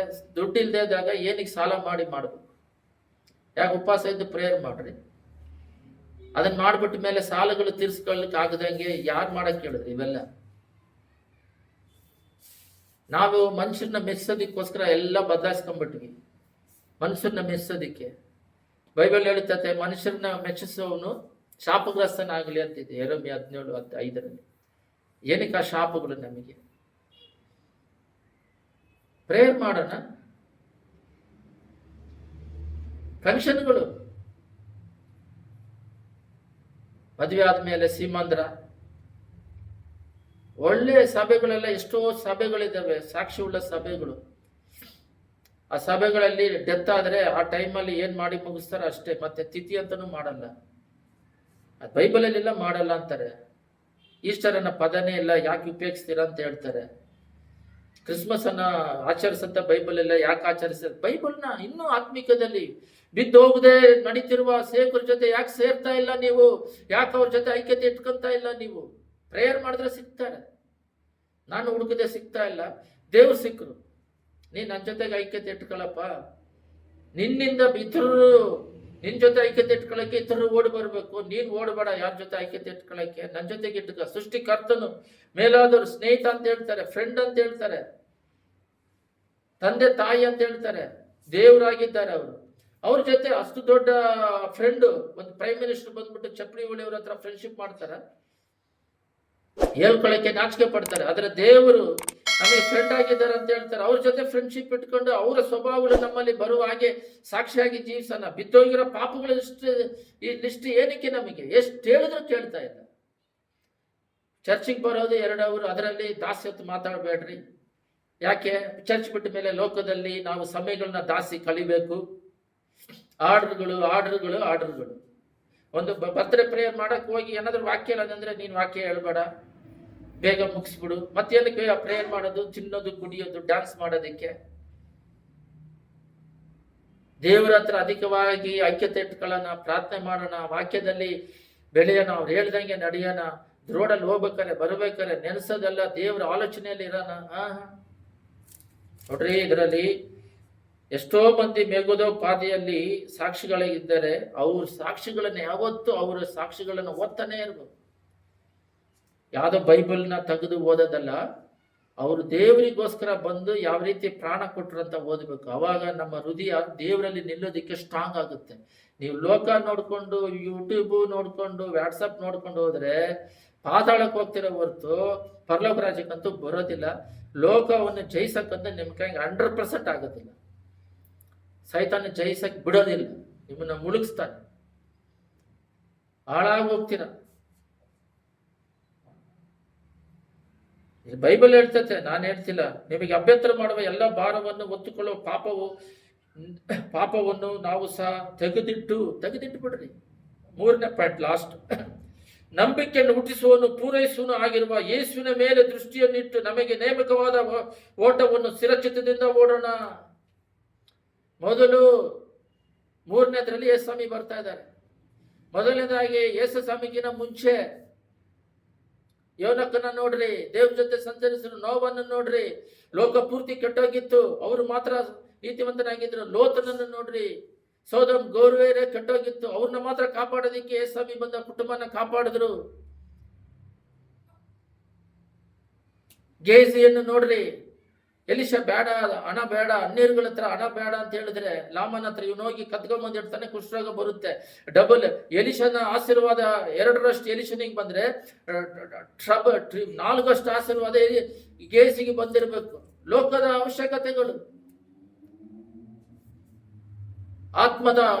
ಆತ್ಮಕ್ಕಾಗಿ, ಆತ್ಮ ಕಾಪಾಡಿಕೊಳ್ಳೋದಕ್ಕಾಗಿ, ಪರಲೋಕ ರಾಜ್ಯಕ್ಕೆ ಹೋಗೋದಕ್ಕೋಸ್ಕರ ಬೈಬಲ್ ಎಷ್ಟು ಸ್ಪಷ್ಟವಾಗಿದೆ. ವಾಕ್ಯಗಳು ಎಲ್ಲೂ ಸಿಗೋದಿಲ್ಲ ಅಂತ ಬೈಬಲ್ ವಾಕ್ಯಗಳು. ಏನಪ್ಪ ಕನಸು ಕಾಣ್ಬೇಡ. ಇಲ್ಲಿ ನೋಡು, ಒಬ್ರು ಬಂದು ನಿನ್ನ ಸಾಯಿಸಿದ್ರೆ ಶರೀರದಿಂದ ಆತ್ಮನ ಬೇರ್ಪಡಿಸ್ತಾರೆ. ಆತ್ಮ ಸಾಯಿಸಕ್ ಹೇಳ್ರಿ. ನಿನ್ ಶರೀರದಿಂದ ಬೇರ್ಪಡುತ್ತಲ್ಲ, ಆತ್ಮನ ಯಾರು ಸಾಯಿಸಕ್ಕಾಗುತ್ತೆ? ಅದು ದೇವ್ರು ಮಾತ್ರನೇ. ಅದು ಬಂದು ಪರಲೋಕ ರಾಜ್ಯಕ್ಕೆ ಹೋಗುತ್ತೆ. ಏನು ಸ್ವಲ್ಪ ಲೇಟಾಗಿ ಹೋಗೋದು, ಬೇಗ ಹೋಗುತ್ತೆ ಪರಲೋಕ ರಾಜ್ಯಕ್ಕೆ. ಆ ಆತ್ಮನ ಕಾಪಾಡ್ಕೊಳ್ಳೋದಕ್ಕೋಸ್ಕರ ಎಷ್ಟೋ ಜನ ಹೋರಾಟ ಮಾಡಿದ್ದಾರೆ. ನಿನ್ನನ್ನು ನಿನ್ನ ಶರೀರವನ್ನು, ಆತ್ಮವನ್ನು ನರಕದಲ್ಲಿ ಹಾಕೋರಿಗೆ ಎದುರ್ರಿ. ಆದರೆ ಶರೀರವನ್ನು ಕೊಳ್ಳುವನಿಗೆ ಎದುರಬೇಡ್ರಿ, ಆತ್ಮವನ್ನು ಕೊಳ್ಳೋನಿಗೆ ಎದುರ್ರಿ. ಆತ್ಮನ ಕೊಳ್ಳೋದಿಕ್ಕಾಗೋದಂತವರು, ಶಕ್ತಿ ಇರೋರು ದೇವರು. ಸೈತಾನ ಕೈಗೆ ಒಪ್ಪಿಸ್ಕೊಟ್ರೆ ನಿನ್ನ ಆತ್ಮ ಸೈತಾನಿಗೆ ಹೋಗುತ್ತೆ. ಯಾವಾಗ ನೋಡಿದ್ರು ಸೆಲ್ಫೋನ್ಗಳು, ಪಾಪದ ಊಬಿಯಲ್ಲಿ ಬಿದ್ದು ಬಿಡೋದು. ಮೈಂಡೇ ಕೆಲಸ ಮಾಡ್ತಿಲ್ಲ ಯಾರಿಗೂ. ಒಂದು ಸೇವಕರು ಹೇಳ್ತಾ ಇದ್ದಾರೆ, ಆ ಕಾಲದಲ್ಲಿ 18 ones ಹೇಳ್ರಿ ಅಂದ್ರೆ ಹೇಳ್ತಿದ್ರಿ, 19 ones ಹೇಳ್ರಿ ಅಂದ್ರೆ ಇವಾಗ ಬರಲ್ಲ. ಯಾಕಂದ್ರೆ ಕ್ಯಾಲ್ಕುಲೇಟರ್ ಬಂದ್ರೆ ಅದರಲ್ಲಿ ಕ್ಯಾಲ್ಕುಲೇಟ್ ಮಾಡಿ ನಾವೇನಕ್ಕೆ ಬಯಟ್ ಮಾಡೋದು, ಅದು ಹೇಳುತ್ತಲ್ಲ ಅಂತೇಳಿ. ಮೈಂಡಲ್ಲಿ ಏನಿಲ್ಲ ಅಂತೆ. ಏನೇನಿಲ್ಲಂತೆ. ಬರೀ ಲೋಕ ತುಂಬಿಸ್ಕೊಂಡು ರೋಡಲ್ಲಿ ಹೋಗ್ಬೇಕಾರೆ ಬರ್ಬೇಕಾರೆ ಅವನು ಇಲ್ಲಿ ಆ ಸೆಲ್ ಫೋನ್ ನೋಡಿ ನೋಡಿ ನೋಡಿ ಅವನು ಜಾರ್ಕೆ, ಅವನು ಸ್ಕಿಡ್ ಆದ, ಯಾವುದೋ ಸ್ಕೇಟಿಂಗ್ ಮಾಡ್ದ, ಬಿದ್ದೋದ, ಅದನ್ನೇ ಕನಸು ಕಾಣ್ಕೊಂಡು ಸಮಸ್ಯೆಗಳು ಬಂದಾಗ, ಜ್ಞಾನ ಇಲ್ಲದೆ ಇದ್ದಾಗ, ಓದ್ಬೇಕಾದ್ರೆ ಜ್ಞಾನ ಇಲ್ಲದೆ ಇದ್ದಾಗ, ಎಕ್ಸಾಮ್ ಬರಿಬೇಕಾದ್ರೆ ಕೃಪೆ ಇಲ್ಲದೆ ಇದ್ದಾಗ, ಕೃಪೆ ಎಲ್ಲಿಂದ ಸಿಗುತ್ತದೆ? ದೇವರ ಪ್ರಸನ್ನತೆಯಲ್ಲಿದ್ದರೆ ಕೃಪೆ ಬರುತ್ತೆ, ಆರೋಗ್ಯ ಆಯುಸ್ ಕೊಡ್ತಾನೆ, ಪ್ರಸನ್ನತೆ ಇರುತ್ತೆ. ಒಂದು ಸೇವಕರು ಅದೇ ಯೇಸನ್ನು ಹಾಡು ಹೇಳ್ತಾ ಇದ್ದಾರೆ, ನನ್ನ ಜೀವನ ನಿನ್ನ ಕೃಪೆ ಬಿಟ್ಟು ಹೋಯ್ತಂದ್ರೆ ನಾನು ಬದುಕಿರೋದು ಸತ್ತಂಗೆ, ನಿನ್ನ ಕೃಪೆ ಒಂದು ಕ್ಷಣ ನನ್ನ ಬಿಟ್ಟು ಹೋಗ್ಬಾರ್ದು ಅಂತ ಹಾಡು ಹೇಳ್ತಾರೆ. ಅದನ್ನೇ ಕಾಪಾಡ್ಕೊಂಡು ಬರ್ತಾ ಇದ್ದಾರೆ. ಪ್ರಸನ್ನತೆ ನಮ್ಮ ಜೊತೆಯಲ್ಲಿ ದೇವರು ಇದ್ದಾರೆ. ಅಪ್ರಸನ್ನತೆ, ಆ ಕೃಪೆಯನ್ನ ಬಿಟ್ಟು ಅಗಲಬಾರ್ದು ಅಂತೇಳಿ ಅದಕ್ಕೋಸ್ಕರ ಏನ್ ಬೇಕಾದ್ರೂ ತ್ಯಾಗ ಮಾಡ್ತಾನೆ. ಮೇಘದೋಪಾದಿ ಎಷ್ಟು ಜನ ರಕ್ತ ಸಾಕ್ಷಿಯಾಗಿ ಸತ್ರಲ್ಲ, ಪೇತ್ರ ಸತ್ರಲ್ಲ, ಮ್ಯಾಥ್ಯೂ ಸತ್ರಲ್ಲ, ಯಾಕೋಬ್ ಸತ್ರಲ್ಲ, ಸ್ಟೈಫನ್ ಸತ್ರಲ್ಲ, ಪೌಲ್ ಸತ್ರಲ್ಲ, ರೋಮರಲ್ಲಿ ಕಟ್ಟಾಕಿ ಸುತ್ತಲೂ ರೋಮ್ ಪೂರ್ತಿ ತಿರುಗಿಸಿ ತಲೆ ಕಟ್ ಮಾಡಿದ್ರಲ್ಲ, ಶಿರಶಾಸನ ಮಾಡಿದ್ರಲ್ಲ, ಪೇತ್ರನ ತಲೆ ಕೆಳಗಾಗಿ ಸತ್ರಲ್ಲ. ಏನಕ್ಕೆ ಅವರೆಲ್ಲ ಸತ್ತಿತ್ತು? ದೇವರನ್ನ ತಿರಸ್ಕರಿಸ್ಬಿಟ್ರೆ ಸಾಕು. ಆದ್ರೆ ದೇವ್ರನ್ನ ತಿರಸ್ಕೊಂಡ್ರೆ ಆತ್ಮ ನರಕಕ್ಕೆ ಹೋಗುತ್ತೆ. ಆತ್ಮ ಕಾಪಾಡೋದಕ್ಕೋಸ್ಕರ ಅವರು ಅಂಥವ್ರನ್ನ ಯಾಕೆ ನೋಡಿ ಓಡೋದಿಲ್ಲ? ಮೇಘದೋಪಾದಿಯಲ್ಲಿ ಸಾಕ್ಷಿಯಾಗಿ ಕೆಳಗಡೆ 2ನೇದ್ರಲ್ಲಿ ನಮ್ಮ ಸುತ್ತಲೂ ಪಾಪಗಳು ತುಂಬಿದೆ, ಅದನ್ನ ನೋಡಿ ಯಾಕೆ ಬಿದ್ದೋಡ್ತಿದ್ದೀರ? ಒಂದು ಕತೆ ಹೇಳ್ತೀನಿ ನೋಡ್ರಿ. ಒಂದು ದೊಡ್ಡ ರಾಜ, ಸೈನಿಕರೆಲ್ಲ ಅಧಿಕವಾಗಿದ್ದಾರೆ. ಒಂದು ಚಿಕ್ಕ ರಾಜ, ಅವನ ಸಿಪಾಯಿಗಳೆಲ್ಲ ಕಮ್ಮಿ ಇದೆ. ಯಾವಾಗ ನೋಡಿದ್ರು ಯುದ್ಧ ಮಾಡಕ್ಕೆ ದೊಡ್ಡ ರಾಜನ ಹತ್ರ ಬರ್ತಾ ಇರ್ತಾನೆ. ಚಿಕ್ಕ ರಾಜ, ದೊಡ್ಡ ರಾಜನಿಗೆ ಗೊತ್ತು ನಾವ್ ಯುದ್ಧ ಮಾಡಿದ್ರೆ ಅವ್ನು ಸೋತಾಗ್ತಾನೆ, ಮತ್ತೆ ಏನಿಗೆ ಯುದ್ಧಕ್ಕೆ ಬರ್ತಾನೆ ಅಂತೇಳಿ ಯೋಚನೆ ಮಾಡ್ತಾ ಇದ್ರು. ಅವಾಗ ಏನ್ ಕಳ್ಸೋನು ಬೇಡ ಅಂತ ಅವಾಯ್ಡ್ ಮಾಡ್ತಾ ಇದ್ದ. ಒಂದ್ಸಲ ಯುದ್ಧಕ್ಕೆ ಸರಿ ಹೋಗೋಣ ಬಾ ಯುದ್ಧಕ್ಕೆ ಅಂತೇಳಿ ಬಹಳ ಶೂರರಾದ ಯುದ್ಧ ವೀರರನ್ನ ಹೋಗ್ಬಿಟ್ಟು ಆ ಚಿಕ್ಕ ರಾಜ ಇದ್ದಾನಲ್ಲ ಅವನ್ನ ಮಾತ್ರ ಯುದ್ಧ ಮಾಡಕ್ ಹೋಗ್ಬೇಡ್ರಿ, ಏನು ಮಾಡಕ್ ಹೋಗ್ಬೇಡ್ರಿ, ನೀವು ಮಾತ್ರ ಅವನ್ನ ಹೊತ್ಕೊಂಡು ಅರಮನೆಗೆ ತಂದ್ಬಿಡ್ರಿ ಅಂತ ಹೇಳ್ತಾನೆ ದೊಡ್ಡ ರಾಜ. ಇವನ ಹತ್ರ ದೊಡ್ಡ ರಾಜ, ಇವನ ಹತ್ರ ಆಳುಗಳು ಜಾಸ್ತಿ ಇದ್ದಾರೆ, ವೀರರುಗಳು ಅಧಿಕವಾಗಿದ್ದಾರೆ, ಅವನ ಹತ್ರ ಅಷ್ಟೇನಿಲ್ಲ. ಅವನ್ನ ಹೊತ್ಕೊಂಡ್ ಬಂದಿದ ತಕ್ಷಣ ಇದೇ ನಮಗೆ ಇದು ಈ ಕಥೆಯಲ್ಲಿ ಈ ಪಾಠ ಏನ್ ಕಲಿಬೇಕಂದ್ರೆ, ಈ ಕಡೆ ಜನ ಇಟ್ಬಿಟ್ಟು ಒಂದು ದೊಡ್ಡ ಸ್ಟೇಡಿಯಂ ಅಲ್ಲಿ ಒಂದು ಗ್ಲಾಸ್ ಪೂರ್ತಿ ನೀರು ಕೊಟ್ಬಿಟ್ಟು ಒಂದು ಡ್ರಾಪ್ ಕೆಳಗಡೆ ನೀರು ಬಿದ್ದರೆ ಕೆಳಗಡೆ ಈ ಕಡೆ ಒಬ್ಬ ಕತ್ತಿ ಇಟ್ಕೊಂಡಿದ್ದಾನೆ, ಈ ಕಡೆ ಒಬ್ಬ ಕತ್ತಿ ಇಟ್ಕೊಂಡಿದ್ದಾನೆ. ಒಬ್ರೆ ಈ ಕಡೆ ಒಂದು ಕತ್ತಿ ಇಟ್ಕೊಂಡಿದ್ದಾನೆ. ಹಿಂದ್ಗಡೆಯಿಂದ ಹಿಂಗೆ ತಲೆ ಕಟ್ ಮಾಡ್ತಾನೆ, ನಿನ್ನ ತಲೆ ತುಂಡಾಗಿ ಕತ್ತರಿಸ್ತು ಹೋಗ್ಬಿಡುತ್ತೆ. ಒಂದು ಡ್ರಾಪ್ ನೀರು ಕೆಳಗಡೆ ಬೀಳ್ದಾಗ ನೀನು ಇಲ್ಲಿಂದ ಆ ಮೂಲೆವರೆಗೂ ಹೋಗಿ ಸೇರ್ಬಿಡ್ಬೇಕು. ಒಂದು ಡ್ರಾಪ್ ನೀರು ಏನಾದ್ರು ಕೆಳಗಡೆ ಬೀಳ್ದಿದ್ರೆ ನೀನು ಮನೆಗೆ ಹೋಗ್ಬಿಡ್ಬೋದು, ನೀನು ಅರಣ್ಮನೆಗೆ ಹೋಗ್ಬಿಡ್ಬೋದು. ಯಾಕಂದ್ರೆ ಅವ್ನು ಕಾಪಾಡಿ ಬಿಟ್ಬಿಡೋಣ, ಮತ್ತೆ ನಮ್ಮ ಜೊತೆಗೆ ಇದ್ದಕ್ಕೆ ಬರದೇ ಇರಲಿ ಅಂತೇಳಿ ಅವ್ನು ಮಾಡ್ತಾನೆ. ಬಟ್ ನಮಗೆ ಕಲಿಯೋ ಪಾಠ ಇದರಿಂದ ಅರ್ಥ ಏನಂತ ನೋಡೋಣ. ಇವನೇನ್ ಮಾಡ್ದ, ಇಲ್ಲಿ ಕೊಟ್ಟಿದ ತಕ್ಷಣ ಇವಾಗ ಇವನ್ ಜೀವ ಎಲ್ಲೈತೆ? ನೀರಲ್ಲೈತೆ. ಇವನ್ ಜೀವ ಇವನಿಲ್ಲ. ನೀರು ಒಂದು ಡ್ರಾಪ್ ಕೆಳಗಡೆ ಬಿದ್ದರೆ ಇವನ್ ಜೀವ ಹೋದಂಗೆ, ಒಂದು ಡ್ರಾಪ್ ಬೀಳದಂಗೆ ಇದ್ರೆ ಇವನ್ ಜೀವ ಕಾಪಾಡ್ಕೊಂಡು. ಇವನ್ ನೀರು ಒಂದು ಡ್ರಾಪ್ ಕೆಳಗೆ ಬೀಳದೆ ಇರೋದು ಇವನ್ ಜೀವ ಹೋಯ್ತು. ಇವಾಗ ನೀರೇ ಇವನ್ ಜೀವ. ಇವನ್ ಇಲ್ಲಿ ಸ್ಟಾರ್ಟ್ ಮಾಡ್ತಾನೆ, ಈ ಕಡೆ ಇರೋರು ಹೊಗಳ್ತಾ ಇದ್ದಾರೆ, ಕಮಾನ್ ಡ್ರಾಪ್ ನೀರು ಬಿಡ್ದಂಗೆ ಹೋಗಿ ಸೇರ್ಬಿಡು ಅಂತ. ಈ ಕಡೆ ಇರೋರು ಬೈತಾ ಇದ್ದಾರೆ ಸ್ವಲ್ಪ ಜನ, ಏನೋ ನಮ್ಮ ರಾಜನ ಜೊತೆಗೆ ಇದ್ದಕ್ಕೆ ಬರ್ತೀಯ, ಕೈಯೆಲ್ಲ ಆಗ್ದವ್ನ ಅಂತ. ಒಬ್ಬರು ಕೆಟ್ಟದಾಗ ಬೈತಾ ಇದ್ದಾರೆ. ಈ ರೀತಿ ಮಾಡ್ತಾ ಇರ್ಬೇಕಾದ್ರೆ ಇವ್ನು ನೀರು ತಗೊಂಡು ಮೆಲ್ಲಕ್ಕೆ ಹೋಗಿ ಒಂದು ಡ್ರಾಪ್ ನೀರು ಬೀಳಬಾರ್ದು, ಹೋಗಿ ಸೇರ್ಬಿಟ್ಟ. ನೀರು ಡ್ರಾಪ್ ಬಿದ್ದಿಲ್ಲ. ಅವಾಗ ದೊಡ್ಡ ರಾಜ ಹೇಳಿದಂತೆ, ಸರಿ ನೀನೇನು ಯಾರೆಲ್ಲ ಬೈದ್ರು ಅವ್ರನ್ನೆಲ್ಲ ನೀನು ದಂಡಿಸು ಅಂದ್ರೆ. ಅವಾಗ ಅವ್ನು ಚಿಕ್ಕ ರಾಜ ಹೇಳಿದಂತೆ, ನನ್ನ ಜೀವ ಇದ್ದಿದ್ದು ನೀರಲ್ಲಿ, ಒಂದು ಡ್ರಾಪ್ ನೀರು ಬಿದ್ದರೆ ನನ್ನ ಪ್ರಾಣನೇ ಹೋಗ್ಬಿಡ್ತಿತ್ತು. ಇದರಲ್ಲಿ ಅಕ್ಕದಲ್ಲಿ ಇವನ್ ಯಾವನ್ ಬೈದ, ಇವನ್ ಯಾವನ್ ಹೊಗಳ್ದ, ಇವ್ರು ಯಾರು ನನ್ನನ್ನು ಕೋಪಿಸ್, ನಾನು ಎಲ್ಲಿ ಅವ್ರನ್ನ ನೋಡ್ತಾ ಇದ್ದೆ. ನನ್ನ ಆತ್ಮ ಕಾಪಾಡ್ಕೊಳ್ಳೋಕ್ಕೆ ನಾನು ಓದಿ ಇದೇ ರನ್ನಿಂಗ್ ರೇಸ್. ಆಮೇನ್ ಹಲ್ಲೆಲೂಯಾ. ಇದಕ್ಕೆ ಮುಂಚೆ ಹೇಳಿದ್ದೀನಿ, ಇನ್ನೊಂದ್ಸಲನೂ ಅದೇ ಕತೆ ಹೇಳ್ತೀನಿ. ಇವಾಗೆಲ್ಲ ಕ್ರಿಕೆಟ್ ಮ್ಯಾಚಲ್ಲಿ ಯಾರು ಗೆಲ್ತಾರೆ, ಇವ್ರಿಗೆ ಗೆಲ್ತಾರೆ ಅಂತೇಳಿ ಬಡ್ಕೊಂತ ಇದ್ದಾರೆ. ಅದೇ ಬೈಬಲ್ ಪ್ರಕಾರ ರನ್ನಿಂಗ್ ರೇಸ್ ಯಾವ್ದಂತ ಹೇಳಿದ್ರೆ ಒಂದು 6ನೇ ಕ್ಲಾಸ್ ಮಕ್ಕಳಿಗೆ ರನ್ನಿಂಗ್ ರೇಸ್, 11 ವಯಸ್ಸು ಮಕ್ಕಳಿಗೆ ರನ್ನಿಂಗ್ ರೇಸ್, ಹುಡುಗ ಹುಡುಗಿ ರನ್ನಿಂಗ್ ರೇಸ್ ಬಿಟ್ಟರೆ ಈ ಕಡೆ ಅವ್ರ ಪೇರೆಂಟ್ಸ್, ಈ ಕಡೆ ಪೇರೆಂಟ್ಸ್ಗಳೆಲ್ಲ ಇದ್ದು ರನ್ನಿಂಗ್ ರೇಸ್ ಬಿಟ್ಟಾಗ ಎಲ್ಲ ಓಡ್ರಿ ಅಂದರೆ ಎಲ್ಲರೂ ಕೈ ಹಿಡ್ಕೊಂಡು ಲೆವೆಲ್ಲಾಗಿ ಓಡ್ತಾ ಇದ್ದಾರಂತೆ. ಅದರಲ್ಲಿ ಒಂದು ಹುಡುಗಿ ಕಾಲು ಜಾರಿ ಬಿದ್ದುಬಿಟ್ಟಾಗ ಕಾಲಲ್ಲಿ ರಕ್ತ ಬಂದರೆ ಪಕ್ಕದಾಗಿರೋರು ಎಲ್ಲ ಜನನೇ ಹಿಂಗೆ ಎಳೆದು ಅವ್ರಿಗೆ ಮುತ್ತು ಕೊಟ್ಟು, ಅವ್ರ ಪಾಪನ ಮುತ್ತು ಕೊಟ್ಟು ರಕ್ತ ಸೋರ್ತಿದ್ರು ಅವ್ರನ್ನ ಹಂಗೇ ಕೈ ಇಟ್ಕೊಂಡು ಎಳ್ಕೊಂಡು ಹೋಗಿ ಗೆರೆ ಮುಟ್ಬಿಟ್ರು. ಅದೇ ಪರಲೋಕ ರಾಜ್ಯ. ಅವನ ಜೀವ ಕಾಪಾಡ್ಕೊಂಡಿದ್ದೆ ಪರಲೋಕ ರಾಜ್ಯ. ಆ ಕಥೆಗೆ ಈ ಕಥೆಗೆ ಅಂದರೆ ಈ ಲೋಕದ ರನ್ನಿಂಗ್ ರೇಸಲ್ಲಿ ಒಬ್ಬರೇ ಓಡಿಬಿಡಬೇಕು, ಗೆಲ್ಲಬೇಕು. ಇದು ಕ್ರೈಸ್ತರಾಗಿರುವ ಈ ಸಭೆಯಲ್ಲಿ ನಡೀತಿರುವ ಕಾರ್ಯಕ್ರಮಗಳು, ಇದರಲ್ಲಿ ಯೂಟ್ಯೂಬಲ್ಲಿ ಬೇರೆ ಕೇಳ್ತಾ ಇರ್ತಾರೆ. ಅವ್ರಿಗೆ ರನ್ನಿಂಗ್ ರೇಸಲ್ಲಿ ಎಲ್ಲರನ್ನ ಸೇರಿಸಿ ಪರಲೋಕ ರಾಜ್ಯಕ್ಕೆ ಕರ್ಕೊಂಡು ಹೋಗ್ಬೇಕು. ಒಬ್ಬರೇ ಓಡಿ ಹೋಗೋದಲ್ಲ. ಅದರಿಂದ ಈ ರನ್ನಿಂಗ್ ರೇಸಲ್ಲಿ ಇವಾಗ ಅವನು ಯಾವ ರೀತಿ ಆ ಗ್ಲಾಸಲ್ಲಿ ಅವನ ಪ್ರಾಣ ಇತ್ತೋ ಆ ರೀತಿ ಲೋಕದಲ್ಲಿ ನಮ್ಮ ಪ್ರಾಣವನ್ನು ಕಾಪಾಡಿಕೊಳ್ಳೋದಕ್ಕೆ ಎಷ್ಟು ಪ್ರಯತ್ನ ಪಡ್ಬೇಕು ಅಷ್ಟು ಪ್ರಯತ್ನ ಪಡ್ಬೇಕು. ಈ ಲೋಕ ಯಾತ್ರೆಯಲ್ಲಿ ಪ್ರಯತ್ನ ಪಟ್ಕೊಂಡು ಒಂದು ಯೇಸನ ಒಂದು ಹಾಡು ಕಡೆಯಲ್ಲಿ ಪರಲೋಕ ರಾಜ್ಯಂ ಇಚ್ಛೆ ಮಹಿಮ ಎದುಟ ಇವ ಎನ್ನ ತಗಿನವಿ ಕಾವ್ಯ. ಪರಲೋಕ ರಾಜ್ಯದಲ್ಲಿ ನನಗೆ ದೇವ್ರ ಜೊತೆಲಿ ಇರೋದಕ್ಕೆ ಪಕ್ಕದಲ್ಲಿ ಕುಂದಿರಿಸ್ಕೊಂಡು ಕಿರೀಟ ಕೊಡ್ತಾರಲ್ಲ, ಅದಕ್ಕೆ ಈ ಲೋಕದಲ್ಲಿ ಬರುವ ಕಷ್ಟಗಳು, ಹಿಂಸೆಗಳು ಇವೆಲ್ಲ ಲೆಕ್ಕಕ್ಕಿಲ್ಲ ಅಂತ ಹೇಳ್ತಾರೆ. ಇವೆಲ್ಲ ಡಸ್ಟ್ ಅಂತ ಹೇಳ್ತಾರೆ. ಪೌಲು ಹೇಳ್ತಾರೆ ಈ ಲೋಕದ ಐಶ್ವರ್ಯ ಆಗಲಿ, ಆಡಂಬರ ಆಗಲಿ ಅಂತ. ಅದೇ ರೀತಿ ಲೋಕದಲ್ಲಿ ಪ್ರೈಮ್ ಮಿನಿಸ್ಟರ್ಗಳು, MLA ಗಳು, MP ಗಳು, ಫಿಲ್ಮ್ಯಾಟ್ರುಗಳು ಎಷ್ಟೋ ಜನಗಳಿದ್ದಾರೆ. ಅವ್ರ ಲೋಕದಲ್ಲಿ ಮಾತ್ರನೇ ಅಷ್ಟೇ, ಅದರ ಪರಲೋಕ ರಾಜ್ಯದಲ್ಲಿ ಸ್ಟಾರ್ ಆಗಿರೋರು ನಾವು ಮಾತ್ರನೇ. ಅದಕ್ಕೋಸ್ಕರ ಮೇಘದೋಪಾದಿಯಲ್ಲಿ ಸಾಕ್ಷಿ ಅವರನ್ನ ನೋಡ್ಕೊಂಡು ಓಡಬೇಕೇ ಹೊರತು ಈ ಕತೆ ಮೂಲಕವಾಗಿ ಅಕ್ಕದ ಪಕ್ಕದಲ್ಲಿ ಯಾರು ಬೈದ್ರು, ಯಾರು ಇದು 2ನೇದ್ರಲ್ಲಿ ಬರುತ್ತೆ, ಯಾರು ಬೈದ್ರು, ಇವರು ನಮ್ಮನ್ನು ಹೊಗಳ್ತಾರೆ, ಇವರು ಇಲ್ಲ ನೋಡಿ. ಇವಾಗ ಮನುಷ್ಯರೆಲ್ಲ ಇವ್ರು ನಮ್ಮನ್ನು ಹೊಗಳಬೇಕು, ಹೊಗಳದೆ ಓದಿ ಏನಾದ್ರು ಅಂದ್ಬಿಟ್ರೆ ಕೋಪ ಬಂದ್ಬಿಡುತ್ತೆ, ಈಗೋ ಪ್ರಾಬ್ಲಮ್.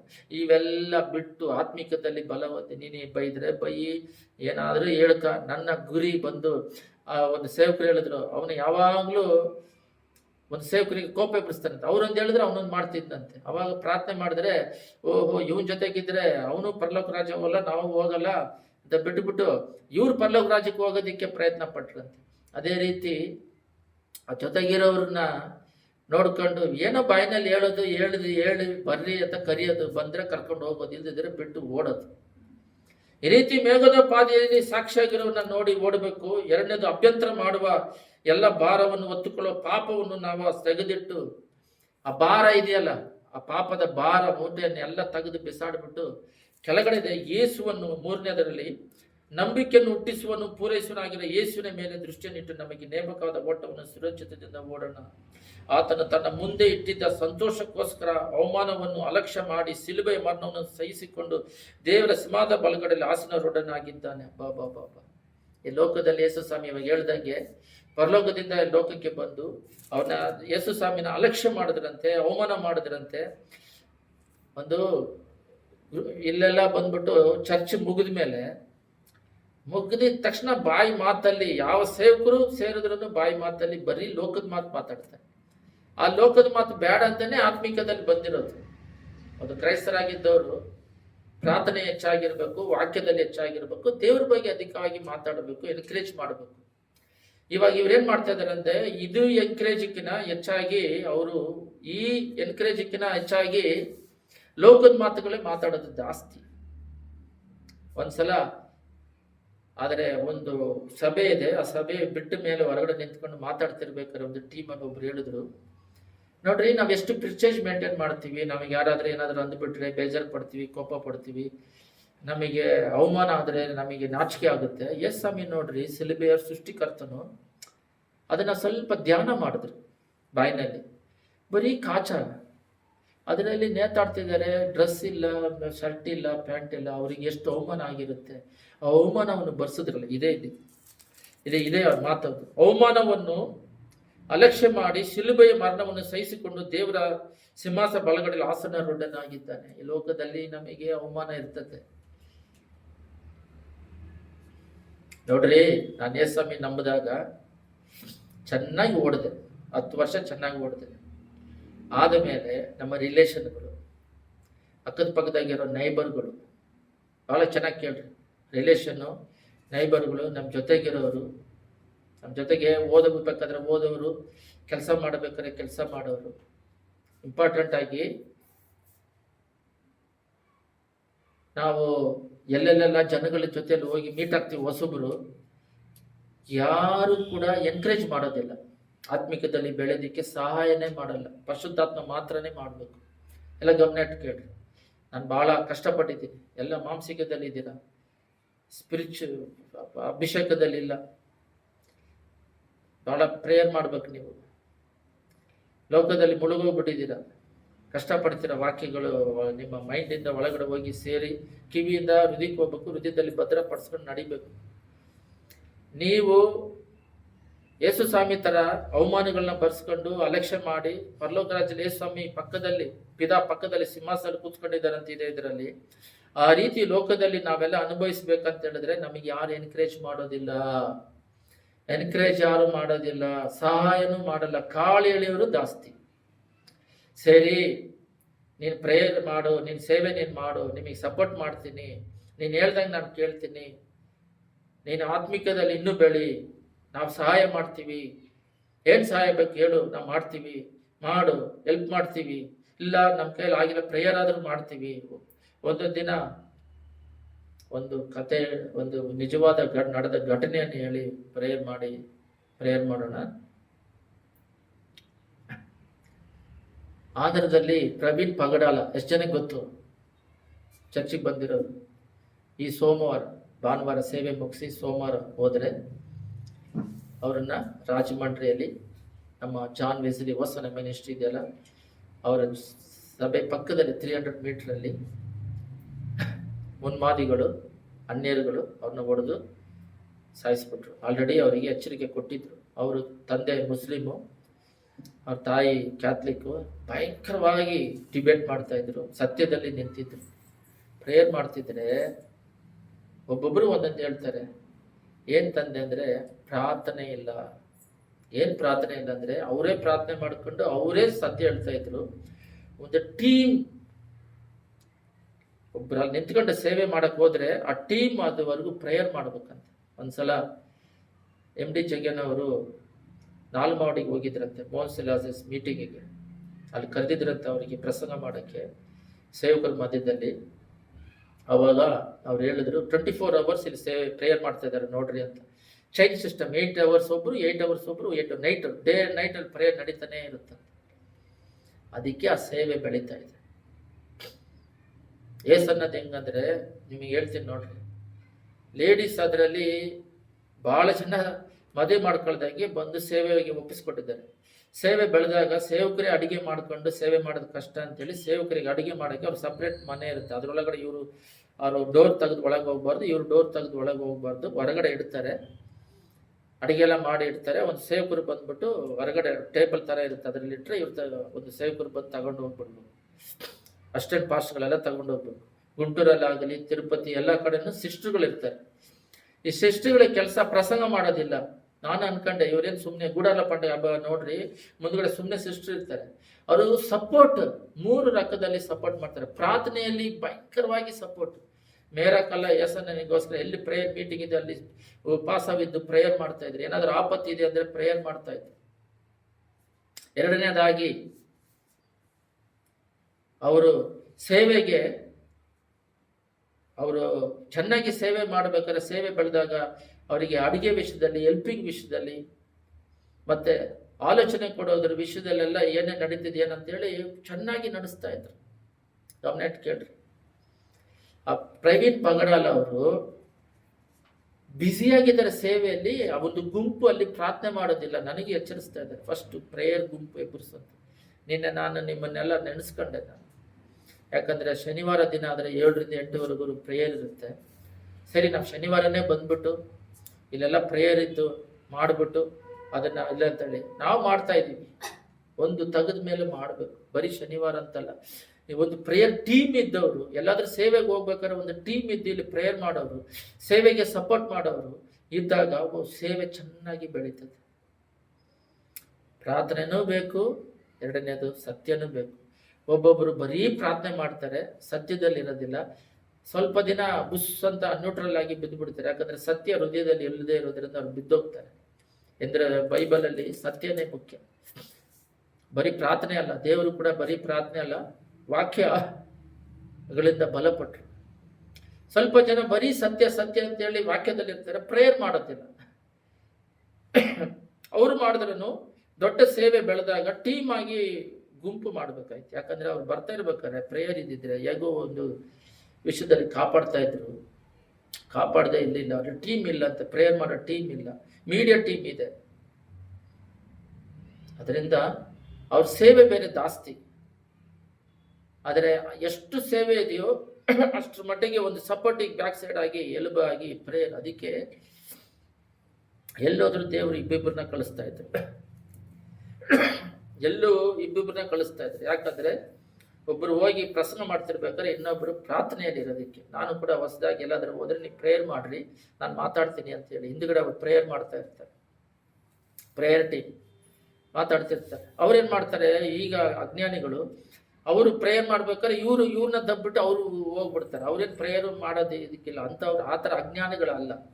ಒಂದು ಸ್ಪಿರಿಚುವಲ್ ಸ್ಟ್ಯಾಂಡರ್ಡ್ನೆಸ್ ಅಲ್ಲಿ ಅವ್ರು ಅಲ್ಲಿ ಹೋಗಿ ಮಾತಾಡ್ತಿರ್ಬೇಕಾದ್ರೆ ಹಿಂದ್ಗಡೆ ಇರೋರು ಪ್ರೇಯರ್ ಮಾಡ್ತಾ ಇರ್ತಾರೆ. ಎಲ್ಲಾದ್ರೂ ಹೌಸ್ ವಿಸಿಟಿಂಗ್ ಹೋಗ್ಬೇಕಾದ್ರೆ ಇಬ್ರು ಹೋಗ್ತಾರೆ. ಒಬ್ರು ವಾಕ್ಯ ಹೇಳ್ತಿರ್ಬೇಕಾದ್ರೆ ಇವರು ಬಂದು ಸ್ತೋತ್ರ ಹೇಳ್ಬೇಕು, ಸುಮ್ಮನೆ ಸೈಲೆಂಟ್ ಆಗಿರ್ಬೇಕು.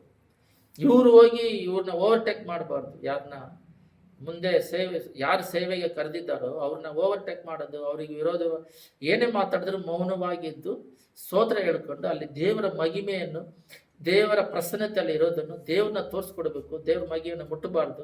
ಹೋಗಿರೋ ಕಾರ್ಯದ ಮೇಲೆ ಗಮನ ಇಟ್ಟು ಚಿಕ್ಕ ಪ್ರಾರ್ಥನೆ ಆಗಿರಲಿ, ಅಲ್ಲಿ ದೇವರ ಸಂಚರಿಸುವಿಕೆ ಇರಬೇಕು. ಅವರ ಹೃದಯಗಳು ಟ್ರಾನ್ಸ್ಫರ್ ಆಗೋದಕ್ಕೆ ಒಂಥರ ಒಂದು ಮಹಿಮೆಯಲ್ಲಿ ತುಂಬಿರಬೇಕು. 3 ಕಾರ್ಯವನ್ನು ನಾವು ನೋಡಿದ್ವಿ. ಅದಕ್ಕಾಗಿ ನಾವೆಲ್ಲರೂ ಕಣ್ಣುಗಳನ್ನ ಮುಚ್ಚಿ ಪ್ರಾರ್ಥನೆ ಮಾಡೋಣ. ಮೊದಲನೇದಾಗಿ, ಆಕಾಶ ಮಂಡಲದಲ್ಲಿ ಮೇಘದೋಪಾದಿಯಲ್ಲಿ ಎಷ್ಟೋ ಜನ ಸಾಕ್ಷಿಗಳು, ರಕ್ತ ಸಾಕ್ಷಿಯಾಗಿ. ಈ ಪ್ರವೀಣ್ ಪಗಡಲ ಹೋದ ಭಾನುವಾರ ಮೆಸೇಜ್ ಕೊಟ್ಟಿದ್ದಾರೆ, ಈ ಭಾನುವಾರ ಇಲ್ಲ, ಸೋಮವಾರ ಅವರು ತನ್ನ ಲೋಕ ಯಾತ್ರೆಯನ್ನು ಮುಗಿಸಿದ್ರು. ರಕ್ತ ಸಾಕ್ಷಿಯಾಗಿ ಪರಲೋಕದಲ್ಲಿದ್ದಾರೆ. ಅಂಥವ್ರನ್ನ ನೋಡಿ ನಾವು ಓಡಬೇಕು. ಪಾಪಿಗಳು ಅಧಿಕವಾಗಿದ್ದಾರೆ. ಅದಕ್ಕೆ ಒಂದು ಉದಾಹರಣೆ ಕಥೆ ಹೇಳಿದ್ವಿ. ಅಯ್ಯ, ನನ್ನ ತಲೆನೇ ಹೋಗೋ ಥರ ಇದೆ, ಅದರಲ್ಲಿ ಯಾರು ನನಗೆ ಎಂಕರೇಜ್ ಮಾಡಿದ್ರು, ಯಾರು ನನಗೆ ಬೈದ್ರು, ಅವೆಲ್ಲ ನಮಗೆ ನೋಡೋದು ಬೇಕಾಗಿಲ್ಲ. ನಮ್ಮ ಆತ್ಮನ ನಾವು ಕಾಪಾಡ್ಕೊಳ್ಳೋದಕ್ಕೆ ಪರಲೋಕ ರಾಜ್ಯಕ್ಕೆ ಈ ಕತೆ ಮೂಲಕ ಬಹಳ ಅರ್ಥ ಇದೆ. ಈ ಕಥೆನೇ ನಮ್ಮ ಜೀವನ. ನಮ್ಮ ಪ್ರಾಣ ನೀರಲ್ಲಿದೆ. ಈಗ ಆ ನೀರು 1 ಡ್ರಾಪ್ ಕೆಳಗೆ ಬಿದ್ದರೆ ಅದೇ ಪಾಪ. ತಲೆ ಕತ್ತರಿಸಲ್ಪಟ್ಟು ನರಕಕ್ಕೆ ಹೋಗ್ತಾ ಇದ್ದೀವಿ. ನಮ್ಮ ಆತ್ಮ ಕಾಪಾಡ್ಕೊಳ್ಳೋಕೆ ನಿತ್ಯ ರಾಜ್ಯಕ್ಕೆ ಹೋಗ್ಬೇಕಾಗಿದೆ. ಈಗ ತಂದೆ ತಾಯಿಗಳು ಕೂಡ ಮಕ್ಕಳು ಒಂದು ಟೈಮ್ ಊಟ ಮಾಡದೇ ಇದ್ರೆ, ಬಟ್ಟೆಗಳು ಚೆನ್ನಾಗಿಲ್ದೇ ಇದ್ರೆ ಎಷ್ಟು ಬೇಜಾರು ಪಡ್ತಾರೆ. ಅಂದ್ರೆ ಒಂದು ಫಂಕ್ಷನಿಗೆ ಹೋಗ್ಬೇಕಾದ್ರೆ ಎಲ್ಲರೂ ಆಡಂಬರವಾದ ಡ್ರೆಸ್ಸು, ಇವ್ರ ಮಕ್ಕಳಿಗೆ ಮಾತ್ರ ಸಿಂಪಲ್ ಡ್ರೆಸ್ಸು, ಅವಮಾನ ಆಗಿರೋ ಥರ ಫೀಲ್ ಮಾಡ್ತಾರೆ. ಆದರೆ ಅದೇ ಮಕ್ಕಳು ಆತ್ಮಿಕದಲ್ಲಿ ಇಲ್ಲ, ವೀಕ್ ಆಗಿದ್ದಾರೆ, ಪಾಪದಲ್ಲಿ ಮುಳುಗಿದ್ದಾರೆ, ಜ್ಞಾನ ಇಲ್ಲ. ಪಾಪ ಇದ್ದರೆ ಅವರಿಗೆ ಭಯ ಇರುತ್ತೆ, ವೇದನೆ ಇರುತ್ತೆ, ದುಃಖ ಇರುತ್ತೆ, ಅಜ್ಞಾನ ಇರುತ್ತೆ, ಸಮಾಧಾನ ಇರಲ್ಲ, ಸಂತೋಷ ಇರೋದಿಲ್ಲ, ಜ್ಞಾನ ಇರೋದಿಲ್ಲ, ನಂಬಿಕೆ ಇರೋದಿಲ್ಲ, ಪರಲೋಕ ರಾಜ್ಯಕ್ಕೆ ಸಿದ್ಧರಾಗಿರೋದಿಲ್ಲ. ಎಷ್ಟು ತಂದೆ ತಾಯಿಗಳು ನೀವು ಇಲ್ಲಿ ಇರೋರು ಫೀಲ್ ಮಾಡ್ತಾ ಇದ್ದೀರ. ಲೋಕ ನೋಡ್ರಿ ಯಾವ ರೀತಿ ಬದಲಾಗಿದೆ. ಲೋಕಕ್ಕೆ ಅನುಗುಣವಾಗಿ ನಾವು ಬದಲಾಗ್ತಿದ್ದೇವೆ ಹೊರತು ಅವ್ರು ಏನಾದ್ರೂ ಅನ್ಕೊಳ್ಳಿ, ನಮಗಿರೋ ಸ್ತೋಮತೆಗೆ ತಕ್ಕಂತೆ ನಾವಿದ್ದೀವಿ. ಆತ್ಮಿಕದಲ್ಲಿ ನಾವು ಶ್ರೀಮಂತರಾಗಿದ್ದೀವಿ, ಅವರು ಬಡವರಾಗಿದ್ದಾರೆ. ಅವರು ಲೋಕದ ರೀತಿಯಲ್ಲಿ ಅವರು ಶ್ರೀಮಂತರಾಗಿದ್ದಾರೆ, ಆತ್ಮಿಕದಲ್ಲಿ ಅವರು ಸತ್ತೋಗಿದ್ದಾರೆ. ಬೈಬಲ್ ಹೇಳುತ್ತದೆ, ನೀನು ಜೀವಗೊಂಡಿರುವ ಹೆಸರನ್ನು ಹೊಂದಿದ್ರು ಸತ್ತವನಾಗಿದ್ದಿ, ಹೆಸರು ಮಾತ್ರ ಬದುಕಿರುವಂತರ, ಆದರೆ ಸತ್ತೋಗಿ ಆಗಿದ್ದಿ. ಆದರೆ ನಾವು ಆತ್ಮಿಕದಲ್ಲಿ ಬದುಕಿರಬೇಕು. ಶರೀರ ಬಲನೀಯತೆ ಇದ್ರು, ಶರೀರ ಮಾನಸಿಕವಾದ ಅವಶ್ಯಕತೆಗಳು ನಮಗೆ ಅಷ್ಟೇ ಇಲ್ಲದೆ ಹೋದ್ರು. ಪ್ರಾರಂಭ ದಿನಗಳಲ್ಲಿ ಯೇಸನ್ನ ಎಷ್ಟೋ ಊಟಗಳಿಲ್ಲ, ಹಣದ ಕೊರತೆಗಳು, ಬಟ್ಟೆಗಳಿಲ್ಲ, ಚಪ್ಪಲಿಗಳಿಲ್ಲ, ಸೈಕಲ್ ಇಲ್ಲ, ಸ್ಕೂಟರ್ಗಳಿಲ್ಲ, ಅಚ್ಚಲವಾಗಿ ಬಂತು. ಬಟ್ ಹೇಳ್ಬೇಕಾದ್ರೆ ಬೇಗ ಹೇಳ್ತೀವಿ, ಅದಕ್ಕೆ ಹೋರಾಟಗಳು ಎಷ್ಟೋ ವರ್ಷಗಳು ತವಕಪಟ್ಟಿದ್ದಾರೆ. ಆದರೆ ಅವರ ಆತ್ಮಿಕತೆಯಲ್ಲಿ ಯಾವತ್ತೂ ಸೋತೋಗಿಲ್ಲ, ಆತ್ಮಿಕತೆಯಲ್ಲಿ ಬೆಳಿತಾನೇ ಇದ್ದಾರೆ. ಲೋಕದ ಅವಶ್ಯಕತೆಗಳು ಇಲ್ಲದೇ ಇದ್ರೂ ಆತ್ಮಿಕದ ಶ್ರೀಮಂತಿಕೆಯಲ್ಲಿ ಇದ್ದು ಕಡೆಯಲ್ಲಿ ಲೋಕದ ಅವಶ್ಯಕತೆ ಭಯಂಕರವಾಗಿ ಸಿಕ್ತು. ಆದರೂ ಕೂಡ ಸ್ಪಿರಿಚುವಲ್ನ ಬಿಟ್ಕೊಟ್ಟಿಲ್ಲ ಅವರು. ಕಡೆ ಉಸಿರಿರೋವರೆಗೂ, ಪ್ರಾಣ ಹೋಗೋವರೆಗೂ ಅವರು ಆತ್ಮಿಕದಲ್ಲಿ ಇದ್ದು ಅವ್ರು ಯಾರಾದರೂ ಹೇಳ್ತಾರ, ಈ ಸಮಯದಲ್ಲಿ ನಾನು ಹೋಗ್ತಾ ಇದ್ದೀನಿ, ನನ್ನನ್ನು ಒಪ್ಪಿಸ್ಕೊಟ್ರಿ ಅಂತ ಹೇಳಿ ಪ್ರಾರ್ಥನೆ ಮಾಡ್ಕೊಂಡು ಸರ್ ನಾನು ಹೋಗ್ತೀನಿ ಅಂತ ಹೇಳ್ಬಿಟ್ಟು ಹೋದ್ರು. ಹೋಗ್ತೀನಿ ಅಂತ ಅವ್ರಿಗೆ ಗೊತ್ತು. ಆತ್ಮಿಕದಲ್ಲಿ ಬಲವಾಗಿದ್ರು. ಲೌಕಿಕವಾಗಿ ಅವರ ಶರೀರಗಳು ಬಲನಿತ್ಯ ಇದ್ರು ಕೂಡ ಅವರಿಗೆ ತಕ್ಕ ಸಮಯದಲ್ಲಿ ಆರ್ಥಿಕ ಸಹಾಯಗಳು ಅವರಿಗೆ ಸಿಗದೆ ಹೋದ್ರು ಕೂಡ ಯಾರ ಹತ್ರನೂ ಹೋಗಿ ಹೇಳ್ಕೊಂಡಿಲ್ಲ, ಕೇಳಿಲ್ಲ. ನಾವು ಆತ್ಮಿಕದ ಆಹಾರಕ್ಕಾಗಿ ಮೇಘದೋಪಾದಿಯಲ್ಲಿ ಸಾಕ್ಷಿಗಳು ಇರೋರನ್ನ ನೋಡಿ ಓಡೋಣ.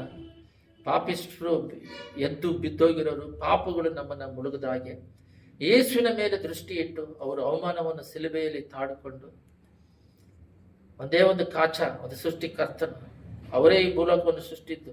ಈ ಭೂಲೋಕದಲ್ಲಿ ಸೃಷ್ಟಿ ಮಾಡಿದ್ದು ಭೂಮಿಯನ್ನು ಹಿಡ್ಕೊಂಡು, ಪೆಟ್ರೋಲನ್ನು ಹಿಡ್ಕೊಂಡು, ಗೋಲ್ಡ್ ಪ್ಲಾಟಿನಮ್ ಅಂತ ಹಿಡ್ಕೊಂಡು, ಅವರು ಸೃಷ್ಟಿ ಮಾಡೋದನ್ನ ಇಟ್ಕೊಂಡು ಶ್ರೀಮಂತರಾಗಿದ್ದಾರೆ ಮನುಷ್ಯರು. ಸೃಷ್ಟಿಕರ್ತನವರು ಅವ್ರ ಕೈಯಲ್ಲಿ ಯಾರಿಗೆ ಕೊಡಬೇಕು, ಯಾರಿಗೆ ಕೊಡಬಾರ್ದಂತ ಅಷ್ಟು ದೊಡ್ಡ ದೇವರು. ಲೋಕದ ಅವಶ್ಯಕತೆಕ್ಕಿನ ಸೈತಾನ್ ಬಂದು ಲೋಕನೆಲ್ಲ ಕೊಡ್ತೀನಿ ಕಾಲಿಗೆ ಬೀಳಂದ್ರು ಬಿಡದ ಹಾಗೆ ಲೋಕವನ್ನು ಆತ್ಮಿಕರಿದ್ದಲ್ಲಿ ಗೆದ್ದು ಸಿಲುಬೆಯಲ್ಲಿ ಪರಲೋಕ ರಾಜ್ಯದಲ್ಲಿ ಸಿಂಹಾಸನದ ಪಥದಲ್ಲಿ ಕೂತಿದ್ದಾರೆ. ನಾವು ಆತ್ಮಿಕದ ಶ್ರೀಮಂತರಿಕೆಯಲ್ಲಿ ಇದ್ದೀವ. ನಾವು ಸಾಕ್ಷಿ ಉಳ್ಳವರಾಗಿ, ಸಾಕ್ಷಿಯಾಗಿ ಇರೋರನ್ನ ನೋಡೋಣ, ಅವ್ರ ಪುಸ್ತಕಗಳನ್ನ ಓದೋಣ, ಯೇಸು ಸ್ವಾಮಿಯನ್ನು ದೃಷ್ಟಿಸಿ ನೋಡೋಣ. ಪಾಪವು ನಮ್ಮ ಒಳಗಡೆ ಬರದಾಗೆ, ಪಾಪಿಷ್ಟು ಮಧ್ಯದಲ್ಲಿ ನಾವು ಇಳದ ಹಾಗೆ, ಅವರಿಗೆ ಗುಲಾಮರಾಗದ ಹಾಗೆ, ಪರಿಶುದ್ಧಾತ್ಮನಿಗೆ ಅಧೀನವಾಗಿದ್ದು ಎಲ್ಲವನ್ನು ಆತ್ಮಿಕ ಹೋರಾಟದಲ್ಲಿ ಜಯಿಸಿ ನಿತ್ಯ ರಾಜ್ಯಕ್ಕೆ ಸೇರೋಣ. ಸ್ತುತಿಮಧ್ಯ ನಿವಾಸ ಮಾಡುವ ಪರಲೋಕ ತಂದೆ, ಈ ವಾಕ್ಯ ಭಾಗವನ್ನು ಕೊಟ್ಟದಕ್ಕಾಗಿ ಸ್ತೋತ್ರ. ಈ ವಾಕ್ಯವನ್ನು ಕೇಳಿರೋ ಪ್ರತಿಯೊಬ್ಬರನ್ನ ಆಶೀರ್ವದಿಸಿರಿ, ಕೃಪೆಯಲ್ಲಿ ನಡೆಸಿರಿ, ಕೃಪೆಯಲ್ಲಿ ನಡೆಸಿರಿ, ಕೃಪೆಯಲ್ಲಿ ನಡೆಸಿರಿ, ಆಶೀರ್ವದಿಸಿರಿ. ವಾಕ್ಯಕ್ಕೆ ಅನುಗುಣವಾಗಿ ಮೇಘದೋಪಾದಿಯಲ್ಲಿ ಸಾಕ್ಷಿಗಳನ್ನ, ಮಿಷನರಿಗಳ ಸಾಕ್ಷಿಗಳನ್ನ, ನಮ್ಮ ಪೂರ್ವಿಕರು ಸಾಕ್ಷಿಗಳನ್ನ, ಅದರಲ್ಲಿ ಬಿದ್ದೋಗಿರೋರಿದ್ದಾರೆ. ಸೌಲನ್ನು ಬಿದ್ದೋದಂತ ನೋಡ್ತೀವಿ, ಸಾಮ್ಸನ್ ನೀತಿವಂತರ ಸಂತತಿಯಲ್ಲಿ ಇಲ್ಲ ಅಂತ ನೋಡ್ತೀವಿ. ಅಂಥವರೆಲ್ಲ ಬೇಡ. ಬಿದ್ದೋಗರನ್ನ ನೋಡಿದಾಗೆ, ಬಿದ್ದು ಹೋಗದಿರೋರನ್ನ ನೋಡಿ ಬಲ ಹೊಂದಿ ನಂಬಿಕೆಯನ್ನಿಟ್ಟು ಅವರನ್ನ ನೋಡಿ ಜಯ ಹೊಂದಲು ಕೃಪೆ ಮಾಡ್ರಿ. ಯಾವಾಗಲೂ ಬಿದ್ದೋಗಿರೋ ಸಾವಾಸನೂ ಬೇಡ. ಯೇಸುವೆ, ನಿನ್ನ ಸಾವಾಸ ನಾವು ನೀರು ತರ ನಮ್ಮ ಆತ್ಮವನ್ನು ಕಾಪಾಡಿಕೊಳ್ಳುವಂತೆ. ಯಾರು ನಮ್ಮನ್ನು ಅವಮಾನ ಪಡಿಸಿದ್ರು, ಯಾರು ನಮ್ಮನ್ನು ಅಲಕ್ಷ್ಯ ಮಾಡಿದ್ರು, ಅವಮಾನ ಪಡಿಸಿದ್ರು, ನಮ್ಮ ಆತ್ಮಗಳನ್ನ ಪರಲೋಕ ರಾಜ್ಯದಲ್ಲಿ ನೀನು ಕಾಪಾಡಿಕೊಳ್ಳುವ ಹಾಗೆ ನಾವು ಕಾಪಾಡಿಕೊಳ್ಳೋದು ಕೃಪೆ ಮಾಡಬೇಕಾಗಿ ಯೇಸುವಿನ ನಾಮದಲ್ಲಿ ಬೇಡುತ್ತಿದ್ದೇವೆ ತಂದೆ. ಆಮೆನ್.